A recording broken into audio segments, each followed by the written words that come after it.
विठ्ठल आवडे प्रेम भाव।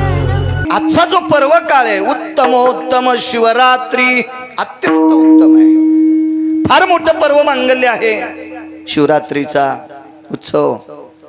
भगवान देवादिदेव सबदेवों के बाबा भगवान शिवशंकर यांचा हा उत्सव आहे आणि या उत्सवानिमित्त चालत असलेला बोरेश्वर प्रभूंच्या कृपेने, भगवान बोरेश्वराच्या दयेने, त्या बोरेश्वराच्या साक्षात्काराने, बोरेश्वराच्या प्रसादनाने, कारण प्रसादिक मूर्ती आहे, अशा परम पावन विश्वनाथाच्या कृपेने, परिसरातल्या साधू संतांच्या आशीर्वादाने, योगी तप्यांच्या सिद्धांच्या आशीर्वादाने आणि या अधिष्ठानाला बोरेश्वराचे उपासक लाभलेले सद्भक्त आदरणीय हरिओम बाबा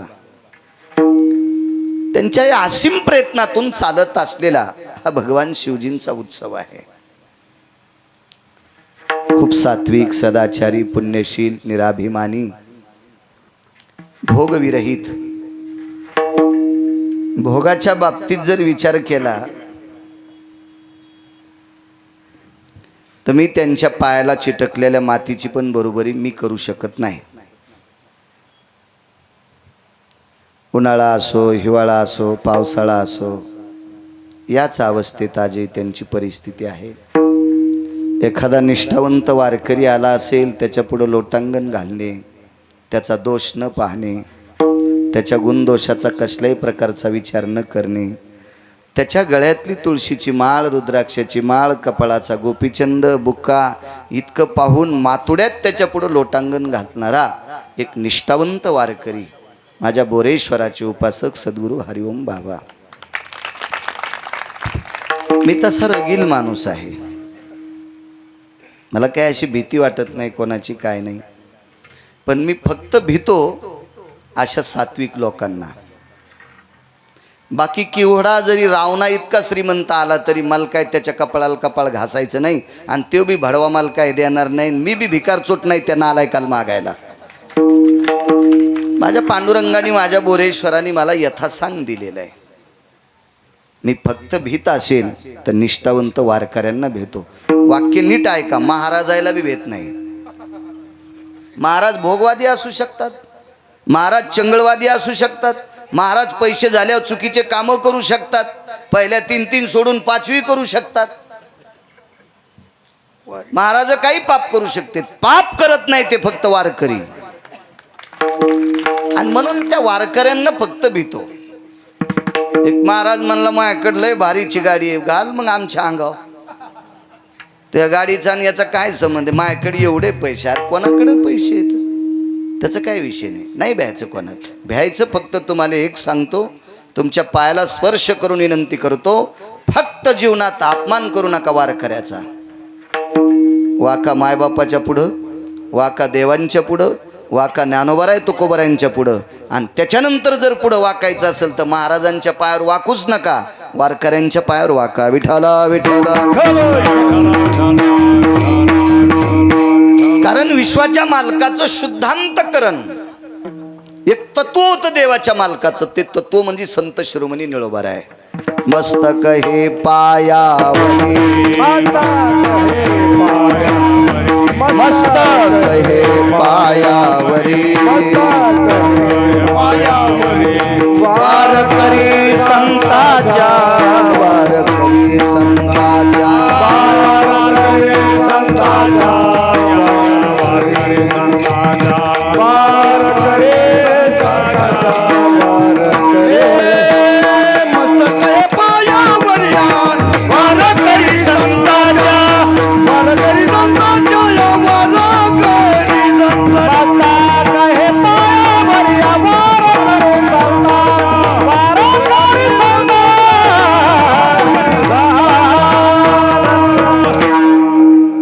वारकऱ्यांच्या पुढे वाक जावं।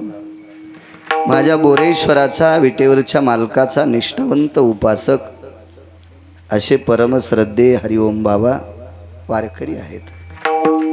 त्यांच्या चरणी दंडवत करतो, बोरेश्वराच्या चरणी दंडवत करतो, मृदंगाचार्यांना धन्यवाद देतो, माझ्या या गुणीजनांनाही धन्यवाद देतो।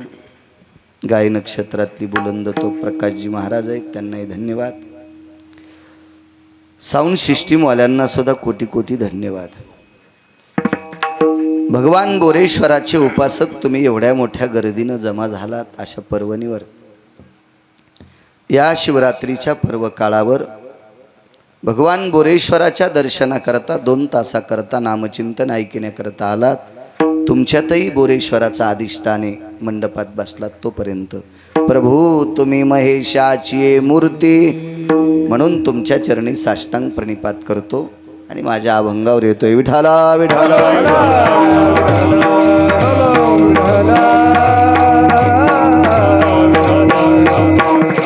आज काय मागणी आहे तुकोबारायची? तुझा विसर न व्हावा. पर्वकाळ शिवरात्रीचा आहे.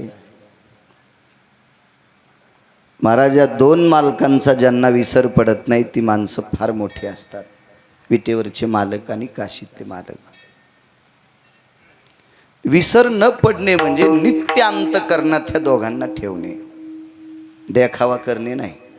उजळडकी घागर भरून घेतली, महादेवाच्या अंगावर रिचवली, दुसरी भरून आणली, तिसरी भरून आणली. हे देवाला वल करणं म्हणजे फार मोठेपणा नाही. हे वरून दाखवणे, त्याला आत ठेवणं सर्वात मोठा पुरुषार्थ आहे. या 2 देवायला आतमध्ये जागा द्या.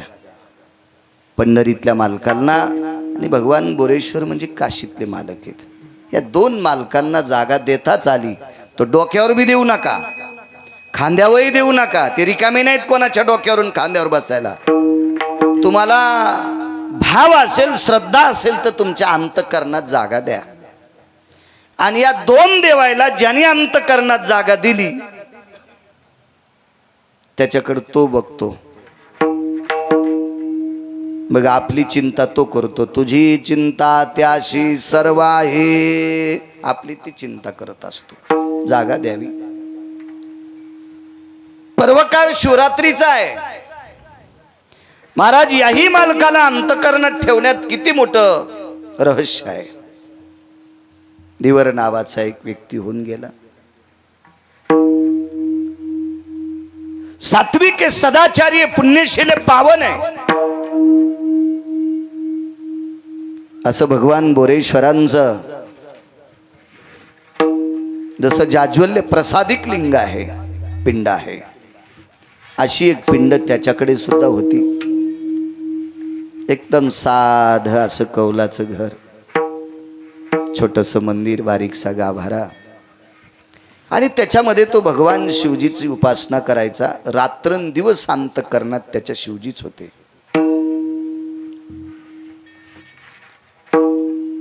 झोपेतून उठल्यापासून तर झोपेपर्यंत जे काही काम करत असेल ते प्रत्येक कामाला शिवजींचं नाम घेऊनच हात लावायचा.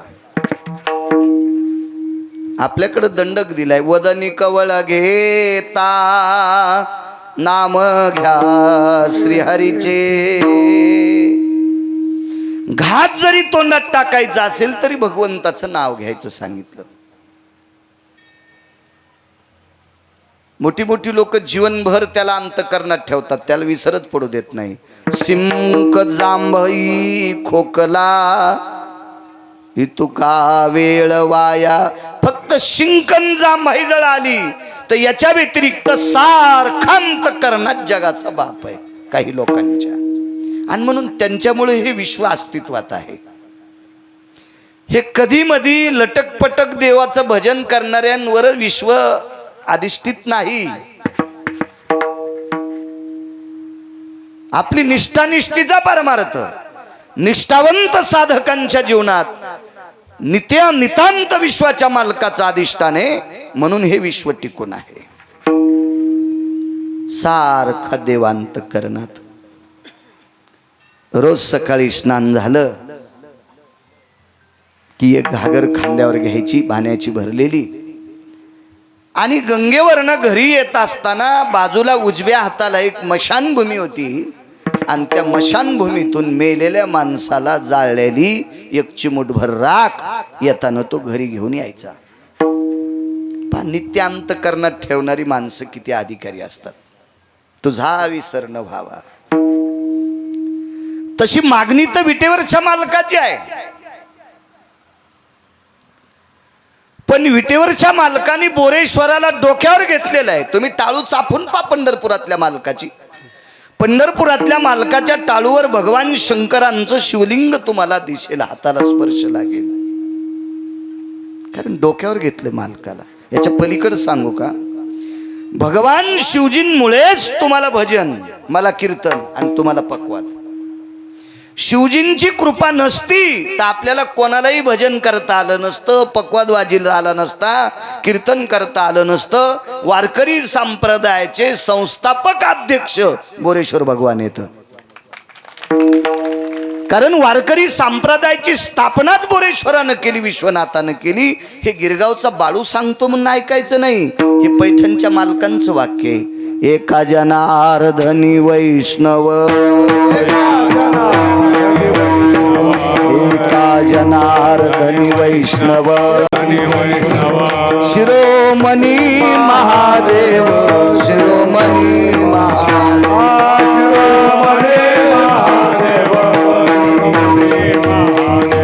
शिरोमणी महादेव, एका जनार्दनी वैष्णव, शिरोमणी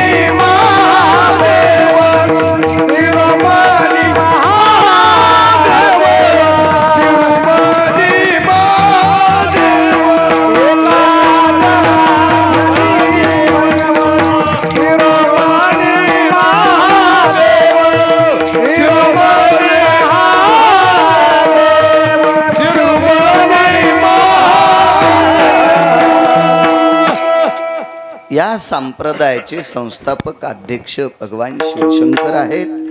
हे पैठणच्या मालकांनी नमूद करावं. वाक्य हे गाफील माणसांचं ग्राह्य धरल्या जात नाही, अधिकाऱ्यांचं ग्राह्य धरल्या जातं. आणि त्या बोरेश्वराचा उपासक नित्यांत करण्यात बोरेश्वराला रोज एकदा चिताभस्म देवाच्या पिंडीला लावायचं आणि मग त्यानं त्याचं दिवसभर काय वाट्याला आलं असेल ते काम करायचं. पण ते काम करीत करीत त्यानं नित्य भजन करायचं. मला असं वाटतंय, पोळ्या लाटता लाटता जरी एखादी बाई रामकृष्ण हरी म्हटली, पोळ्या लाटता लाटता, कारण बेलणं तर काही तोंडात नसतं, पोळ्या लाटायचं लोटाळणं ते काय तोंडात नसतं, तोंड रिकामं असतं शक्यतो पोळ्या करताना तरी. मग पोळ्या करताना जर ती रामकृष्ण हरी म्हणली किंवा ओम नमः शिवाय म्हणली, तर त्या पोळ्या ज्याच्या पोटात गेल्या असतील त्याचे दोष दुरुस्त करतील. दोष इतकी ताकद असते त्या पोळ्यामध्ये, त्या भाकरीमध्ये, त्या पोळीमध्ये, त्या चपातीमध्ये इतकी ताकद असते. जीवनभर त्यानं भजन केलं देवाचं. त्याचा नित्यनेम होता चिताभस्म शिवजीला समर्पित करायचं. कर्म नो गती. एक दिवस असा उजाडला की देवाचं स्नान, गंगेचं स्नान झालं, पाण्याची घागर खांद्यावर घेतली आणि मशानभूमीत गेला. तर आदल्या दिवशी कोणी जाळलंच नव्हतं, भस्मच नाही, असं होतच नव्हतं. पण त्याच दिवशी झालं. रिकामी भस्माची वाटी कोणाड्यात ठेवली तुळशीच्या वृंदावनाच्या बाजूला, आणि नित्यप्रमाणे ठरल्याप्रमाणे बायकोला काही सांगितलंच नाही मी इथं भस्म ठेवलं, रोज ठेवत होते. पण आज म्हणायला पाहिजे होतं की कालच्या रात्री कोणी मृत्यू पावलं नाही, म्हणून मशानभूमीत कोणाचा अंत्यविधी झाला नाही ग, याच्याकरता चिताभस्म नाही शिवजींना, असं ते विसरून गेले. आणि ते त्यांच्या पूजेत मग्न झाले. देवाला स्नान घातलं, पिंड पुसून काढली, पांढऱ्या रंगाची फुलं असतील, काय काय असेल ती संपूर्ण आरास करायचं ठरविलं.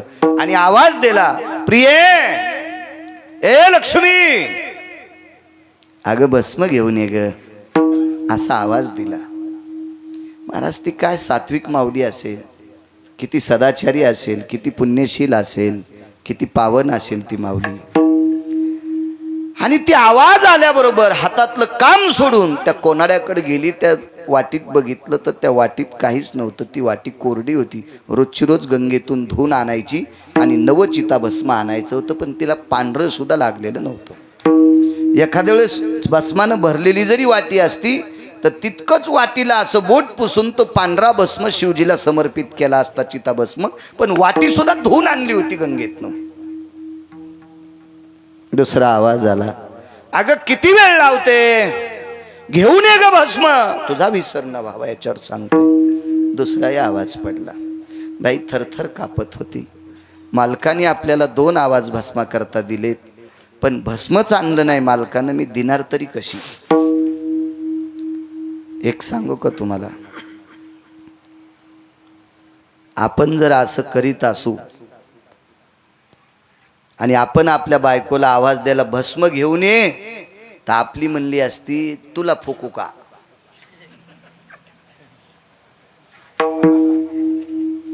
मी पण त्याच्यात आलो, तुमच्या अंगावर दगड टाकतोय असा विषय नाही.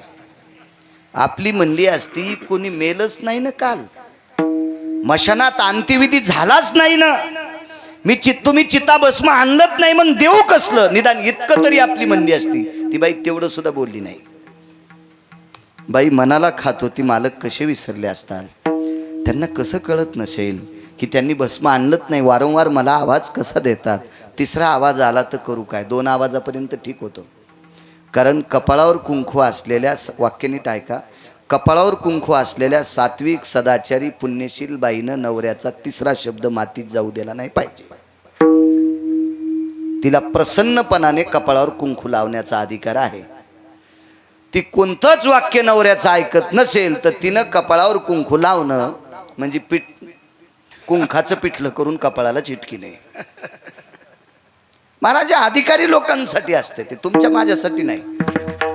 आपला खेळ सगळा पोकळवादी, सगळा देखावा, आपला आतून काही नसतं, काही संबंध नसते. आज्ञाभंग काय असते, वैचारिक पातळीची लेवल काय, खाली किती गेली, वरी किती गेली, लोक काय म्हणतील, काही संबंध नाही. मी म्हणजे मीच. या अवस्थेत जगत जीवन जगणारे तुमच्या माझ्यासारखे सगळे आपणच. त्या बाईने विचार केला, तिसऱ्यांदा आवाज जर दिला तर करावं काय, आणि तसंच झालं. आवाज दिला, अगं अन्न ना ग. बाईने विचार केला, तिसरा आवाज पडलाय, आज्ञाभंगतेचं पापक लागते. कापूर घेतला, हरिओम बाबा, तो कापराचा ढिगल केला, त्या कापरावर बसली आणि त्याच्यावर विस्तू टाकून दिला आणि स्वतःचं शरीर जोहार करून घेतलं. मधातली मधात मंदिरात विचार करत होता, गेले आयुष्यभर जिच्या खांद्याला खांदा लावून संसार केलाय, ती बायको साधं दारातलं भस्म मला देवासाठी आणून देत नाही, आपण कशासाठी संसारासाठी बैलासारखं जीवन राबवायचं. हात आहे आपल्या जीवनाची, धिक्कार आहे आपल्या जीवनाचा.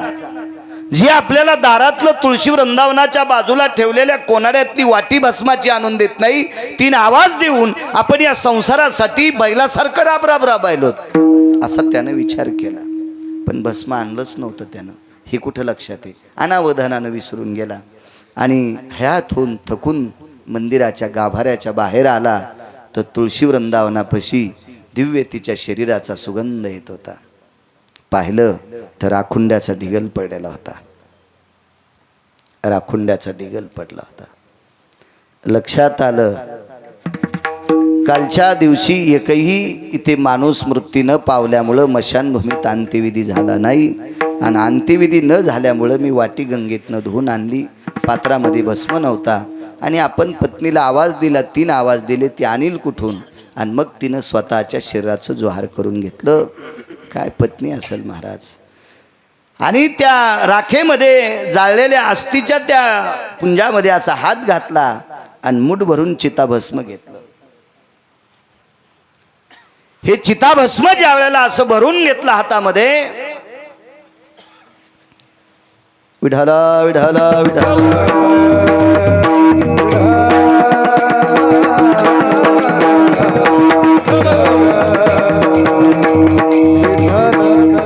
आणि ते चिताभस्म घेऊन भगवान शिवजींच्या पिंडीवर समर्पित केलं.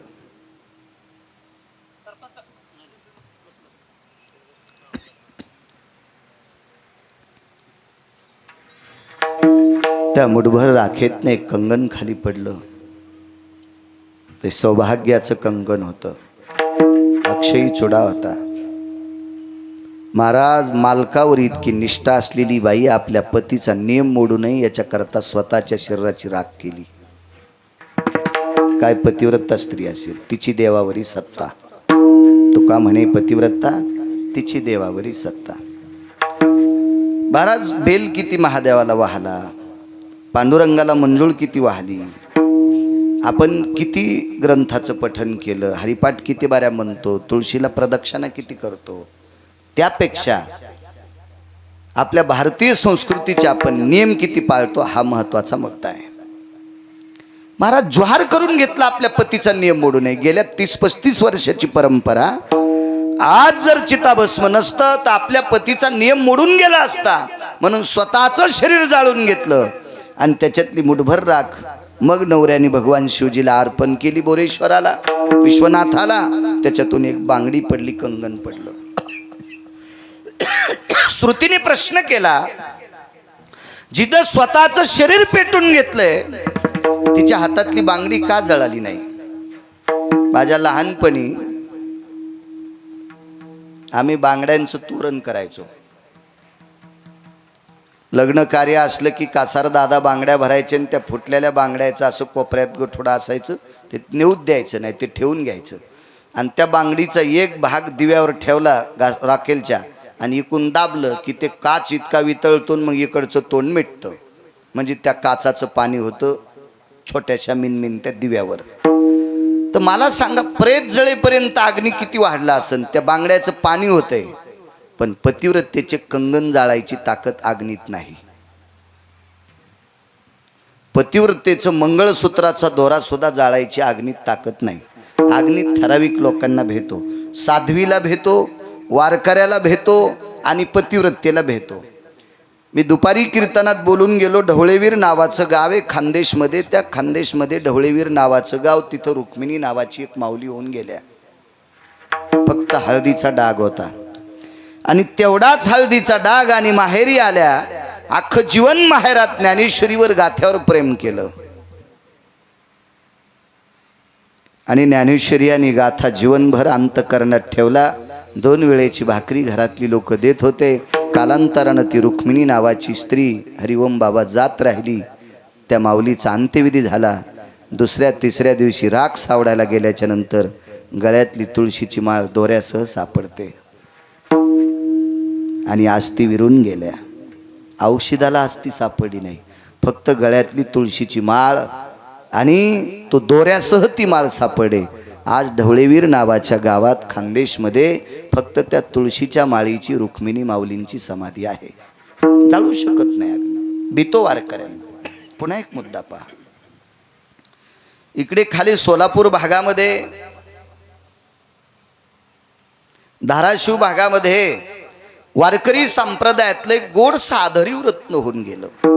वैकुंठवासी स्वर्गीय रामकृष्ण भाऊ येडशीकर. प्रचंड संप्रदायाचा व्यासंग मोठा होता भाऊंचा. भाऊंचं नाव रामकृष्ण होतं. मोठ्यांचं वाक्य सांगतोय,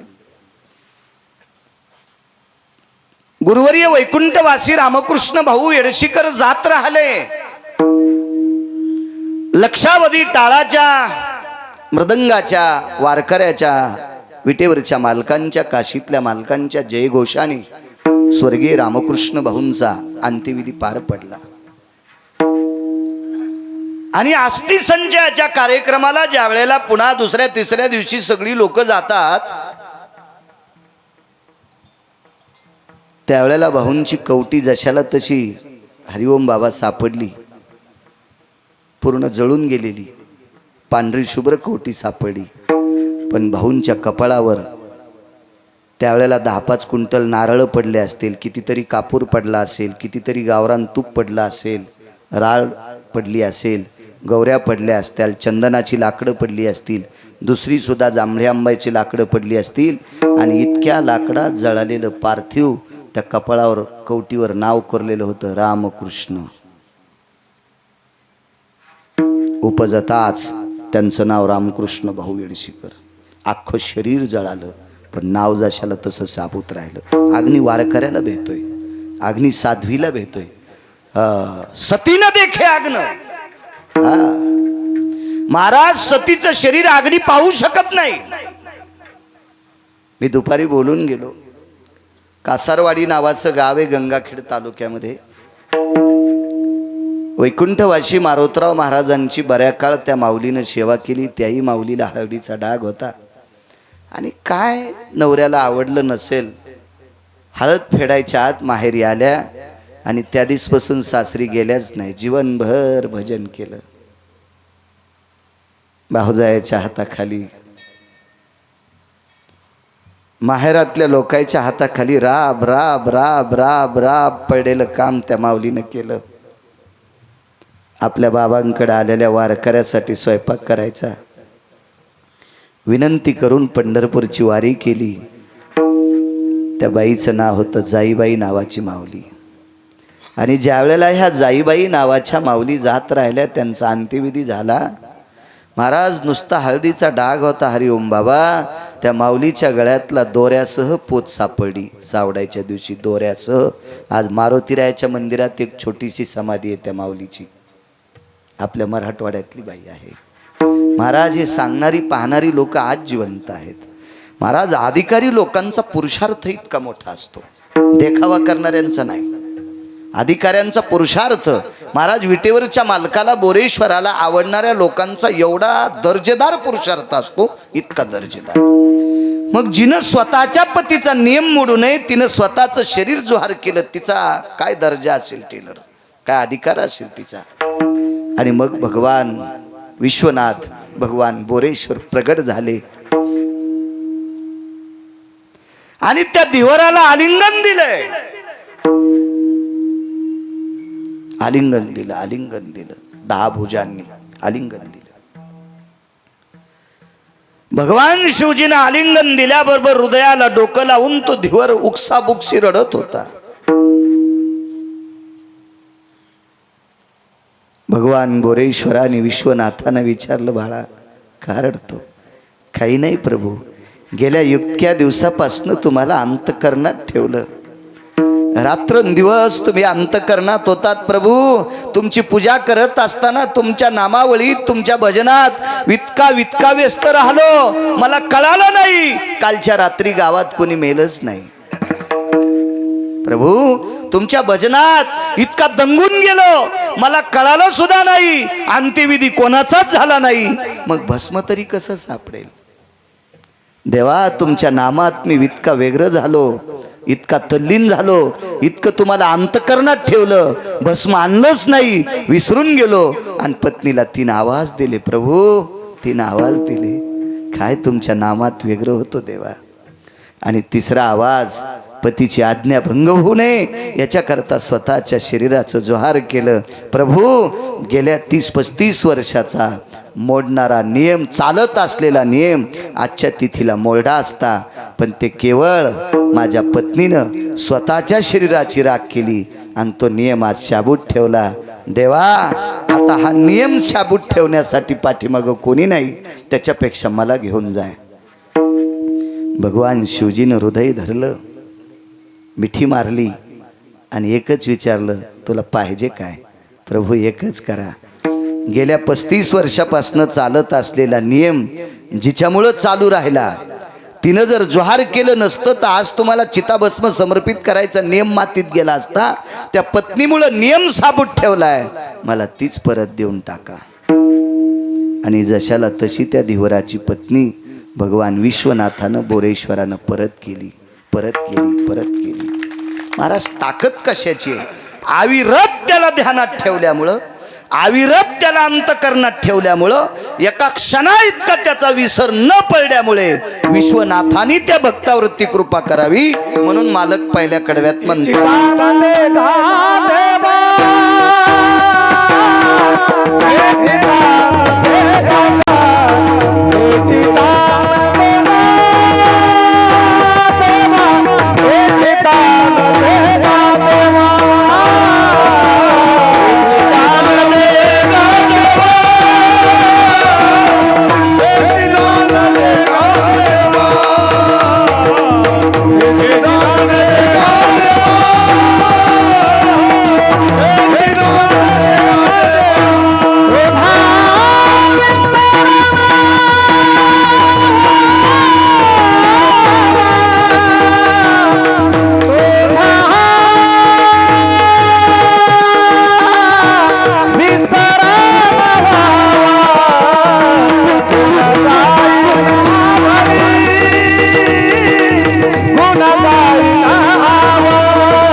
दिनभर भजन केलं शिवजींचं.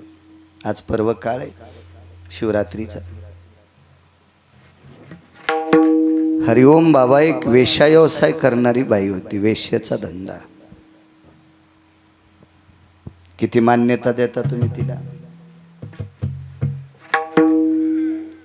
पण ती वेश्या जरी असली तरी देवावर तिची इतकी निष्ठा होती, इतकी निष्ठा होती, मला असं वाटतंय विश्वातल्या बऱ्यापैकी स्त्रिया तिची बरोबरी करू शकत नव्हत्या.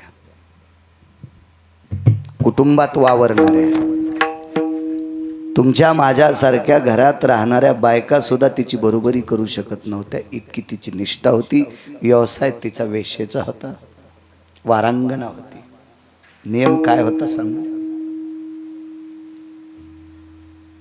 सूर्य अस्ताला जायच्या अगोदर जर तिच्याकडे कोणी आला, एखादा नराधम,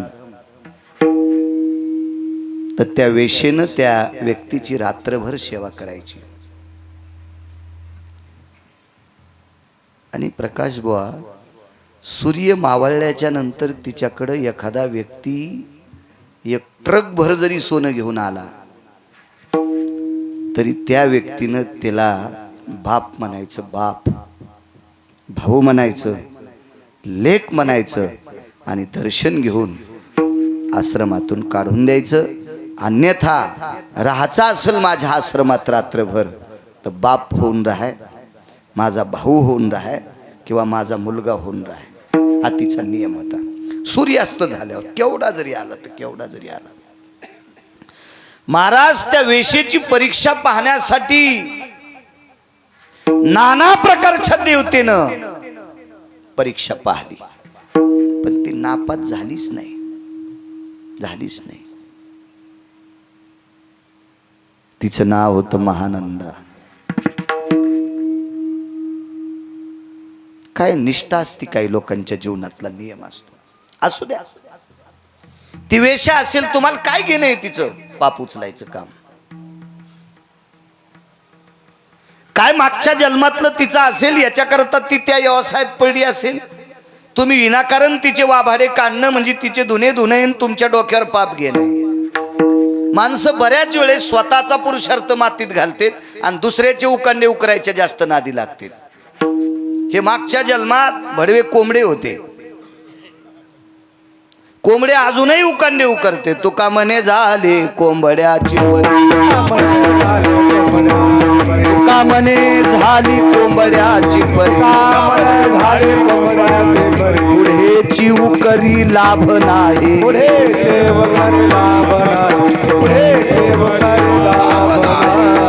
मालकांचं वाक्य कोंबड्या आळ्या खाण्यासाठी उकांडे उकरीते. दोन्ही पायाने एकदा फरकन करीन, एकदा फरकन करीन, असं करीन, असं करीन, आणि नखाना आळ्या माग जातात आणि याचे नख घासू घासू असंच मरत. मग बरेच लोक आहे ना थुत्राचे नख घासले दुसऱ्याचं इचकिण्या करता. मला एक जण म्हणला यावर्षी सप्ताह नाही बोरेश्वरावर. म्हणलं कशामुळं नाही हो, कशा, मला असं वाटत नाही हरिओम बाबा सप्ताह करतील. नाही म्हणे त्यांच्याकडे अशी अशी दुःखद घटना झाली. अरे म्हणलं माझ्या जीवनातल्या काही ठराविक लोकांपैकी एक हरिओम बाबा नावाचा महात्मा आहे. ते संसारातल्या दुःखाला चिटकणारा माणूस नाही. काय असेल अंतकरणात दुःख तर ते बोरेश्वराचं दर्शन घेऊन त्यालाच सांगेल देवा तुला काय करायचं ते कर. महाराज या लोकांसाठी तुकोबारायच्या नाटातलं एक कडवं बसेल. आता तुझा कळेल ते करी,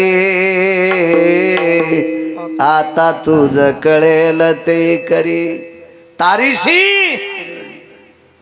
देवा तुला तारायचं असेल तर तार, किंवा मारायचं असेल तर मार, तुला जे करायचं असेल ते कर. तुकोबारायच्या नाटातलं गोड सत कडवं आहे. आणि ते कडवं मला असं वाटतंय हरिओम बाबा बोरेश्वराला म्हणले असतील देवा माझ्यावर फार मोठा दुःखाचा डोंगर प्रपंचात टाकलास रे, पण तुझी सत्ता आहे ती आता संहार कार्य त्याच्या हातात आहे, तुमच्या आमच्या हातात नाही. मला एक म्हणायचंय की ज्याचा मामा पंढरपुरातला मालक सख्खा मामा आहे हरिओम बाबा, अभिमन्यूचा सख्खा मामा द्वारकाधीश कृष्ण परमात्मा विटेवरचे मालक होते. महाराज मामाच्या मांडीवर शेवटचा श्वास घेतला. जिथं जगाचा बाप ज्याचा मामा आहे त्याच्या भाषाचा मृत्यू थांबू शकत नाही. तुम्ही आम्ही कोण आहेत राजू? आपल्याला ठरलेल्या वेळेला जावं लागेल. ते काय तुमच्या आमचा आजचा विषय. मला म्हणे होत नाही महाराज, यावर्षी करत नाहीत. म्हणलं असं होऊ शकत नाही महाराज. ज्या व्यक्तीची बोरेश्वरावर अतूट निष्ठा आहे, हा ते कशा पद्धतीत होईल, केवढा होईल, काय होईल, वेळ प्रसंगी ते कन्या आणि आमटीवर करतील, कन्या भातावर करतील, पण बोरेश्वराचा उत्सव मात्र हरिओम बाबा बंद प्राणात शरीरात प्राण येतोपर्यंत ते चालू ठेवतील. इतकी मात्र मला तरी खात्री आहे. कारण जगात फारशी लोक पाहतो मी देखाव्यातली. महत्व हरवी, चातुर्य लपवी, पिशे पण मिरवी आवडून.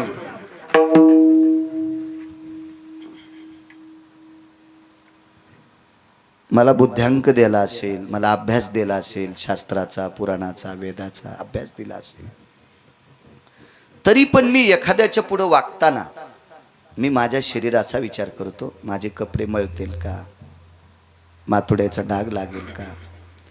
महाराज कितीही सामान्य वारकरी बिचारात छोटासा अभ्यासू पण नीतीसंपन्न वारकरी आला तर त्याच्या समोर पळत जाऊन पुढे त्या कीर्तनकाराच्या पुढे लोटांगण घ्यायची ज्याच्यात ताकद आहे. महत्व हरही चातुर्य लपवी. टेलर तुम्ही पण पाहिलं नसेल असं महाराज. गठुडे देणारे खूप लोक सापडतील आम्हाला. गठुडे देणारे महाराष्ट्रात मला खूप लोक सापडतील, पण वारकरी घरी आल्याच्या नंतर इतकी नम्रता असणारा फक्त हाच महात्मा सापडा. इतकं मी कॅमेऱ्यावर सांगतोय अजय. निष्ठावंत भाव भक्ताचा निष्ठावंत भाव भक्ताचा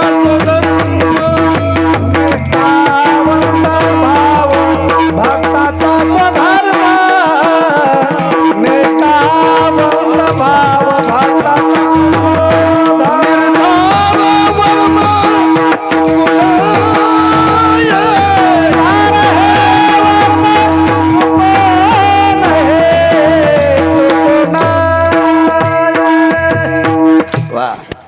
निष्ठा आहे वारकऱ्यावर, अतूट श्रद्धा.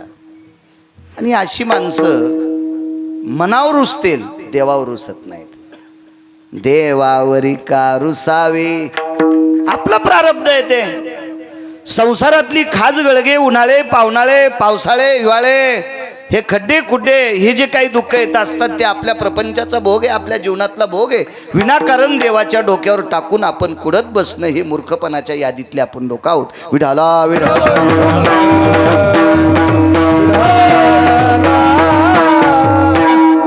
माझा विश्वास नव्हता त्या व्यक्तीवर, पण नंतर लक्षात आलं असं एखाद्या वेळेस काय प्रापंचिक दुःखानं, पण त्याच्यावर विचार केला. ती व्यक्ती भेटली. 5व्या-6व्या दिवशी टेलरच्या मेडिकलमध्येच बाबा आले. तिथून मला फोन लावत होते. फोन आमचे डबकं बंद असते, जास्त उघडीत नाही मी. आणि संध्याकाळी टेलरनं फोन केला, हरिओम बाबा आलते, तुमच्या तारखेविषयी बोलत होते. म्हणलं तारीख कधीच लिहून टाकलेली, त्यांची काय चिंता नाही.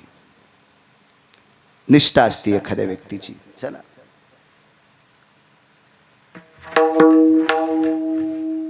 केवढा जरी आला तर आपल्या नियमात बदल नाही. हा भाव त्या महानंदेचा होता.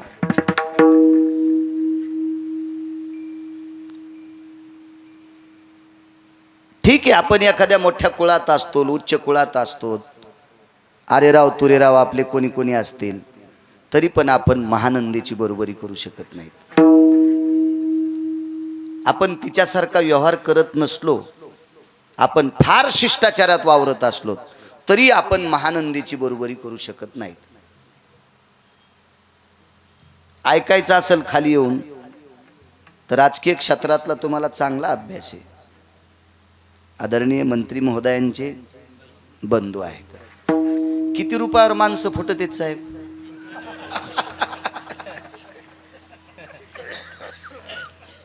मी तर नुसतं ऐकिले, लोकांचं ऐकिले. तुम्ही तर अनुभवले. महाराज 10-15 दिवस दुसऱ्या एखाद्या माणसाच्या नावाचं आंगडं घालून फिरणारा माणूस,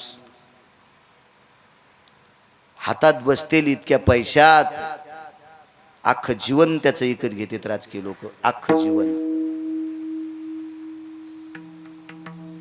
त्या बाईला एक ट्रक जरी सोनं दिलं दिवस माळाल्या, तर त्या सोनं देणाऱ्याला ती रात्रभर बाप भाऊ आणि लेक म्हणायची. काय निष्ठा असलो तिच्या जीवनात. आणि परत जर जावाच वाटत नसल तर आत रात्रभर तू भगवंताचं भजन माझ्या बाजूला बसून तू ऐकत राह. पण ते एवढे मोठे पैसे घेऊन आणारा हरामखोर भजन ऐकायला आलेलाच नसतो. त्याचं कितीतरी पिढ्याचं पाप उतवालेलं असते, तो भजन ऐकायला कसं आहे. पण तिनं ती रात्र मात्र त्याला बाप भाऊ आणि लेक म्हणायचं. आणि तेवढी रात्र तिनं आवडीनं देवाचं भजन करायचं. ती बसून भजन करायची. कोण होतं सोबती तिच्या जीवनात? एक कोंबड आणि एक माकड. म्हणजे खरोखर कोंबड आणि खरोखर माकड तिच्या जीवनातले सोबती. आणि जी रात्र टळली वाईट कामासाठी, ती रात्र भजनासाठी घातली. सूर्यास्त झाला, लोपले भास्कराचे बिंब वो. एक ग्रंथकार सांगतोय, लोपले भास्कराचे बिंब वो. पश्चिम दिशेला सूर्य मावळला भागवत बुवा. किती रात्र देवासाठी होती, कुठल्याही पुरुषासाठी नव्हती. अख्खं शरीर भगवंतासाठी. आणि सूर्य मावळला की स्नान करायचं. ती स्नानाला गेली की माकडानं स्नान करायचं. ती स्नानाला गेली की तिच्या अंगावर पडलेल्या पाण्यानं कोंबड्यानं आंघोळ करायची. साचलेल्या खड्ड्यात पकाडा सगट त्यानं सुद्धा आंघोळ करायची. अंग गिंग कोरडं करून तिनं आसन टाकायचं आणि भगवंताचं भजन करायचं. गुणगायी आवडी. महाराज ती भजन म्हणत असताना कोपऱ्यात माकड बसलेलं, इकडच्या कोपऱ्यामध्ये ते कोंबड बसलेलं. मोठ्यांचं वाक्य सांगतोय, ज्या दिवशी सूर्य नराधमाच्या व्यतिरिक्त टळला, त्या रात्री पाणी पण ग्रहण नाही, अन्न नाही, पाणी नाही. दुसऱ्या दिवशीचा सूर्य पाऊस तर पाण्याचा थेंब प्यायचा नाही. रात्रभर नुसतं भजन करायचं, नुसतं भजन. कधी कधी एवढं भजन करायची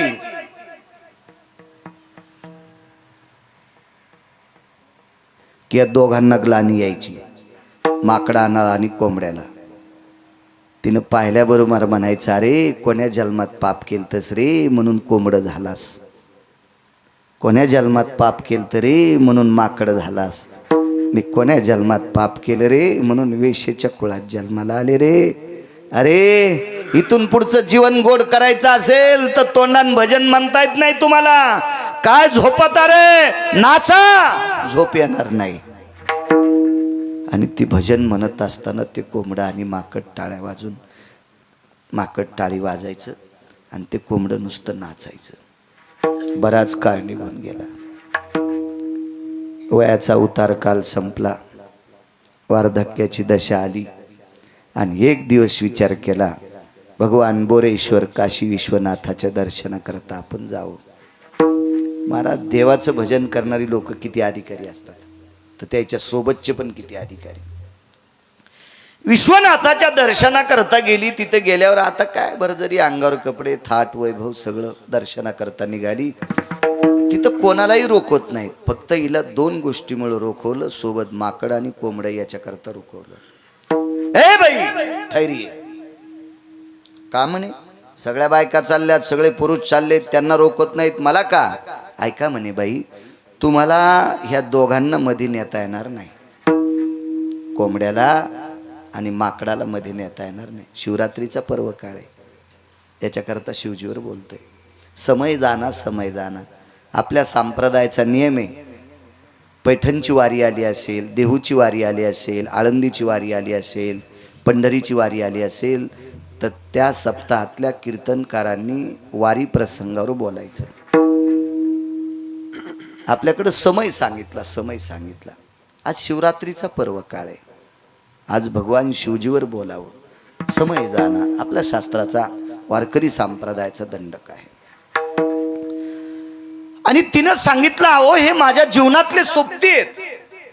हे दुसऱ्याचं उकंडे उकरणारं कोंबडं नाही आणि कोणाच्या झाडावर नाचून पत्रावर उड्या हाणणारं माकड नाही. हे माझ्या भजनामध्ये नाचणारं माकड आणि कोंबड आहे. पण साहेब ते पुजारी कसा मानेल? त्याने विचार केला, माकड भजन करतच नसते, फक्त ते प्रभू रामचंद्राच्याच काळात केलं. आता ते सापडणार नाही. आणि कोंबडे तर जीवनात भजन करीत नाहीत. कोंबडे कसे भजन करतील? हा, कोंबडं भजन करीत असतं का कुठून? त्या पुन्हा काशीतल्या पुजाऱ्याला त्याच्या का गोळ्या संपल्यात का काय, ते कसं मानेल ते? त्या बाईनं सांगितलं, दादा माझ्यावर विश्वास ठेव, मी एकटी दर्शनाला येणार नाहीत, मला यांना सोबत न्यायचंय.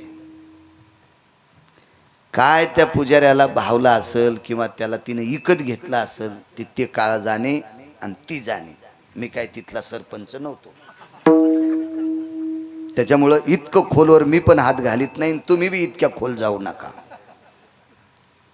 मग तिनं त्या काळात त्या पुजाऱ्याला देऊन घेऊन कोंबडन माकड मधात नेला असेल का, किंवा ती तिच्या ताकदीवर गेली असेल का? दोन. आणि तिसरा मुद्दा, तिच्या त्या वाणीला, त्या शब्दाला, तिच्या त्या दयाळू वाणीला एखाद्या वेळेस पुजारी भावला असेल का? आणि भाऊक होऊन त्यानं म्हटलं असेल, जाऊ द्या, इतके पापी घ्याले तर त्याच्यात माकडालाही घेऊ द्या आणि कोंबड्यालाही दर्शन घेऊ द्या. पण त्यानं मर्यादा घातली, मी पिंडीच्या जवळ जाऊ देणार नाही, नाही येऊ द्याचं म्हणे. गाभाऱ्याच्या इकडच्या कोपऱ्यामध्ये माकड बसेल, या कोपऱ्यात कोंबडं राहील, मात्र ते काही जवळ येऊ देणार नाहीत, मला दर्शन घेऊ दे. आणि योग असा होता, दुपारची आरती, त्या आरतीच्या वेळेला आतमध्ये प्रवेश केला. आणि मग आता शिवजींची आरती म्हणल्यावर काय, विश्वनाथाची आरती होती ती. आणि त्या विश्वनाथाच्या आरतीचा गाभाऱ्यात संबंध वारांगणीला महानंदा नावाच्या वेशीला आला. जाऊ द्या, शेवटी मानवी होती बिचारी, पण तिच्या बाजूला कोंबडा आणि माकड उभं आहे. तो पुजाऱ्यानं जास्त दंडक दिला, कोंबड जवळ नकोय. वक्ते बाबा कोंबड्याच्या बाबतीत लय बोलायचे, अजून तितकं वय माझं नाही, 10 वर्ष वाचिलं तर ते पण बोलन, लय बोलायचे बाबा कोंबड्याच्या बाबतीत. आता ज्या आरती वक्ते बाबांना एवढा अभ्यास, तर त्या काळातल्या काशीतल्या पुजाऱ्याला किती अभ्यास असेल. त्यानं सांगितलं, हे बेटो कोंबडं तिकडं पलीकडंच उभं राहू द्या. आणि आरती झाली. साहेब आरती झाल्याच्या नंतर मंत्र अक्षदा, ओम यज्ञेन यज्ञमय जंद देवास्तानि धर्माणि प्रथमान्यासः तेहन्नाकं महिमान सचत्र यत्र पूर्वे साध्या संती देवाः, असं मंत्र पुष्पांजली सुरू आहे. मग ही मंत्र पुष्पांजली, हातामध्ये अक्षद आहेत, पुष्प आहे, आणि भगवान विश्वनाथाच्या पिंडीवर त्या अक्षदा समर्पित झाल्या. नमः पार्वते पदे हार हार महादेव मोरेश्वर भगवान जय. त्या अक्षदा समर्पित झाल्या. माकड थोडं अनसट्यात होतं.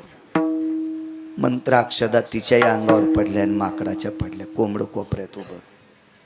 कोंबड्याच्या अंगावर अक्षदा नाही पडल्या, पण कोंबडं हुशार होतं. अक्षदा जवळ आदळल्या, जवळ आदळल्या. आणि कोंबड्याला अक्षदा दिसल्यावर खाच थोडं सांगावं लागत. त्यानं टप टप 2-3 अक्षदा खाऊन टाकल्या. त्या लागी विमान पाठविले. मंदिराच्या बाहेर माकडाला आणि कोंबड्याला घेऊन आली. विश्वनाथाचं दर्शन घेतल्याबरोबर विश्वनाथानं सांगितलं, बाई तो येणं जाणं संपला, आता माय बाहेर गेल्याबरोबर तुझ्या स्वागताकरता माणसं उभे येत. विमान पाठिलं आणि कैलासाकडे जाणाऱ्या विमानात ती महानंदा बसली. हरिओम बाबा. ती विमानात बसल्याच्या नंतर माकड आणि कोंबडं खाली होतं. पार्षदांना सांगितलं, हे दोघांना खाली का ठेवलं? अहो आई साहेब, ते माकड आहे, ते कोंबड आहे, ते कसे घेता येतील विमानात? ते का टपरं विमान आहे का? ह्या विमानात कोणाला बी? मागे एकदा विमानात बसलो, त्या एका बाईच्या पोटावर अशी पिशवी आणि त्याच्यात कुत्र्याचं पिलू होतं. म्हणजे कुत्र्याचं तिकीट काढून बसल्या होत्या जीजी. विमानात तर तिकीट काढावंच लागेल ना, तसं कसं? आणि कुत्र्याला तिकीट काढता येत असतं का? ह्या टपऱ्या विमानात, टपऱ्या विमानात काय आता विदेशातनं कुत्रे येते तर ते पायी पायी थोडीच येते. 4.25 लाखाला कुत्रं आणलं एक जणांना. म्हणलं कुठून? मलेशियातून. आता मलेशियातून काय घोड्यावर बसून आला का पायी पायी आला? म्हणलं कसा? म्हणलं विमानातून. कुत्रं? म्हणलं हो. मी पताका नेली तर 10-12 तपासली पताका काठीत काही आहे का त्या विमानतळा. आणि धोत्रावाला मी एकटाच टोपी काढू काढू इथं मशीन लावली आणि 3-3 बाऱ्या कष्ट्याला मशीन. म्हणलं मी कशाला कष्ट्यात बॉम्ब ठेवू? ते विमानतळावरला अधिकारी म्हणला महाराज तुम्ही गण चांगले आहेत पण मी पोटासाठी नोकरी करतो. मी म्हणलं मला असं माहीत असतं बापा तर तिकडे एक तुला कॅबिन करावं लावली असती आणि मग म्हणलं असतं काय काय तपासायचं तर तपासा. काय वारकऱ्याचा अपमान करतो, इकून कष्ट्यात मशीन घाल आणि तिकून कष्ट्यात मशीन घाल. गनिमत पटका नव्हता बांधला नाही तो मधात घातली असती कानापासून मशीन त्याने. हो. आणि कुत्रे आणले 3.5 लाखाचं कुत्र्याचं पिलू विमानात. अहो ह्या विमानात गुंडाळही बसतील. या टपऱ्या विमानात चोट्टे बसतील, गुंडाळं बसतील, डाके टाकणार बसतील, कोणी बसतील, नालायक बसतील, भडवे बसतील, चांगलेही बसतील. पण त्या विमानात अति चांगल्यांना बसता येते, नावाच्या चांगल्यांना नाही, अति चांगल्यांना. तिनं सांगितलं असू दे कोंबड आणि असू दे माकड. पार्षदानीवरी निरोप केला. महानंद आईसाहेबांना विमानात बसिलं पण त्यांनी सांगितलं कुकुट आणि मरकट सोबत घ्यायचे. कुकुट मरकट म्हणायचे त्यांना, हे सोबत घ्यायचे. वरून पार्षदाला भयानक आवाज आला, मूर्ख कळत नाही तुला? अरे अख्खं जीवन तिनं भजन केलं हे दोघं तिच्या पुढे नाचत होते. खाली कसे? अरे विमान तिच्यापेक्षा यायलाच पाठीले. पशु काय पाप पुण्य जाणीती, उत्तम मध्यम भोग भोगीती. महाराज काय कोंबड्याला अक्कल असती, काय वानराचा चंचलपणा असतो. पण एका वेशेनं केलेल्या निष्ठेनं भजनात अख्खं जीवन या दोघांनी नाचावा. यांना तरी खाली कसं? हरिओम बाबा. भावयुक्त अंतकरणाने भजन वेशेनं केलं. तिला विमाला असं आला असेल नवल नाही महानंदा आईसाहेबांना, पण तिच्या सानिध्यात राहणाऱ्या कोंबड्याला माकडाला सुद्धा विमान आलं तर आवडीनं गुणगाण्यात इतकी वेशेचा कोंबड्याचा आणि माकडाचा अधिकार उंचवतो तर आपला का उंचवणार नाही? म्हणून मालक दुसऱ्या कडव्यात म्हणतात, गुण गाईला आवडी आवडी, गुण गाईला आवडी, गुण गाईला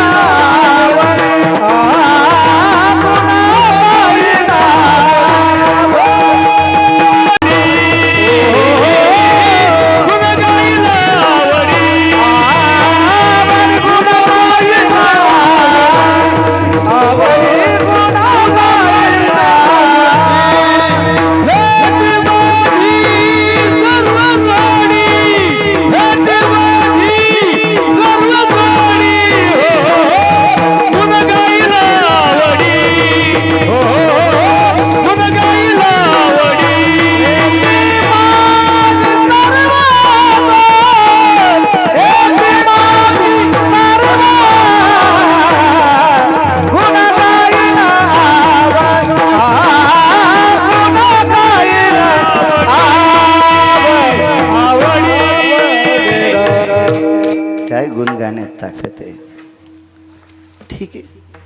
विटेवरच्या मालकानं सांगितलं माझा विसर पडणार नाही, हे देऊन टाकतो. तुम्ही आवडीनं भजन करताल हे देऊन टाकतो. तुम्हाला मोक्ष न लगे मुक्ती आणि संपदा. मोक्षही नको म्हणल्या. एक एक मुद्दा पाहू आपण अर्ध्या तासात. तुकोबारायांनी मोक्षाला का नाकारला असेल? तर मोक्ष सुखा हानुला आता त्याच्या अलीकडे सांगायचं झालं तर मोक्षामा घरी कामारी हे दासी होय सांगू आईसे तुका म्हणे. कशाला मोक्ष देता देवा? मोक्ष आमच्या इथं भांडे घासायला लागलाय, आम्हाला मोक्ष काय करायचं? ठीक आहे म्हणजे. आणि मोक्ष कोणाला पाहिजे? ज्याला यमाची भीती वाटते त्याला साहेब मोक्ष पाहिजे. आम्ही तर यमाच्या डोक्यावर पाय दिलाय. जगा काळ काय आम्ही माथा दिला पाय. आम्ही यमाच्या डोक्यावर पाय देणारी माणसं, आम्हाला मोक्ष काय करायचा? ज्याला यमपुरीची भीती वाटते त्याला मोक्ष आहे. काय यमाची ताकद आहे आम्हाला यमपुरी दाखवायला? उलट यमधर्म वास पाहे नित्य काळ, यमधर्म वास पाहे नित्य काळ, मने धन्य वेळ भेटती,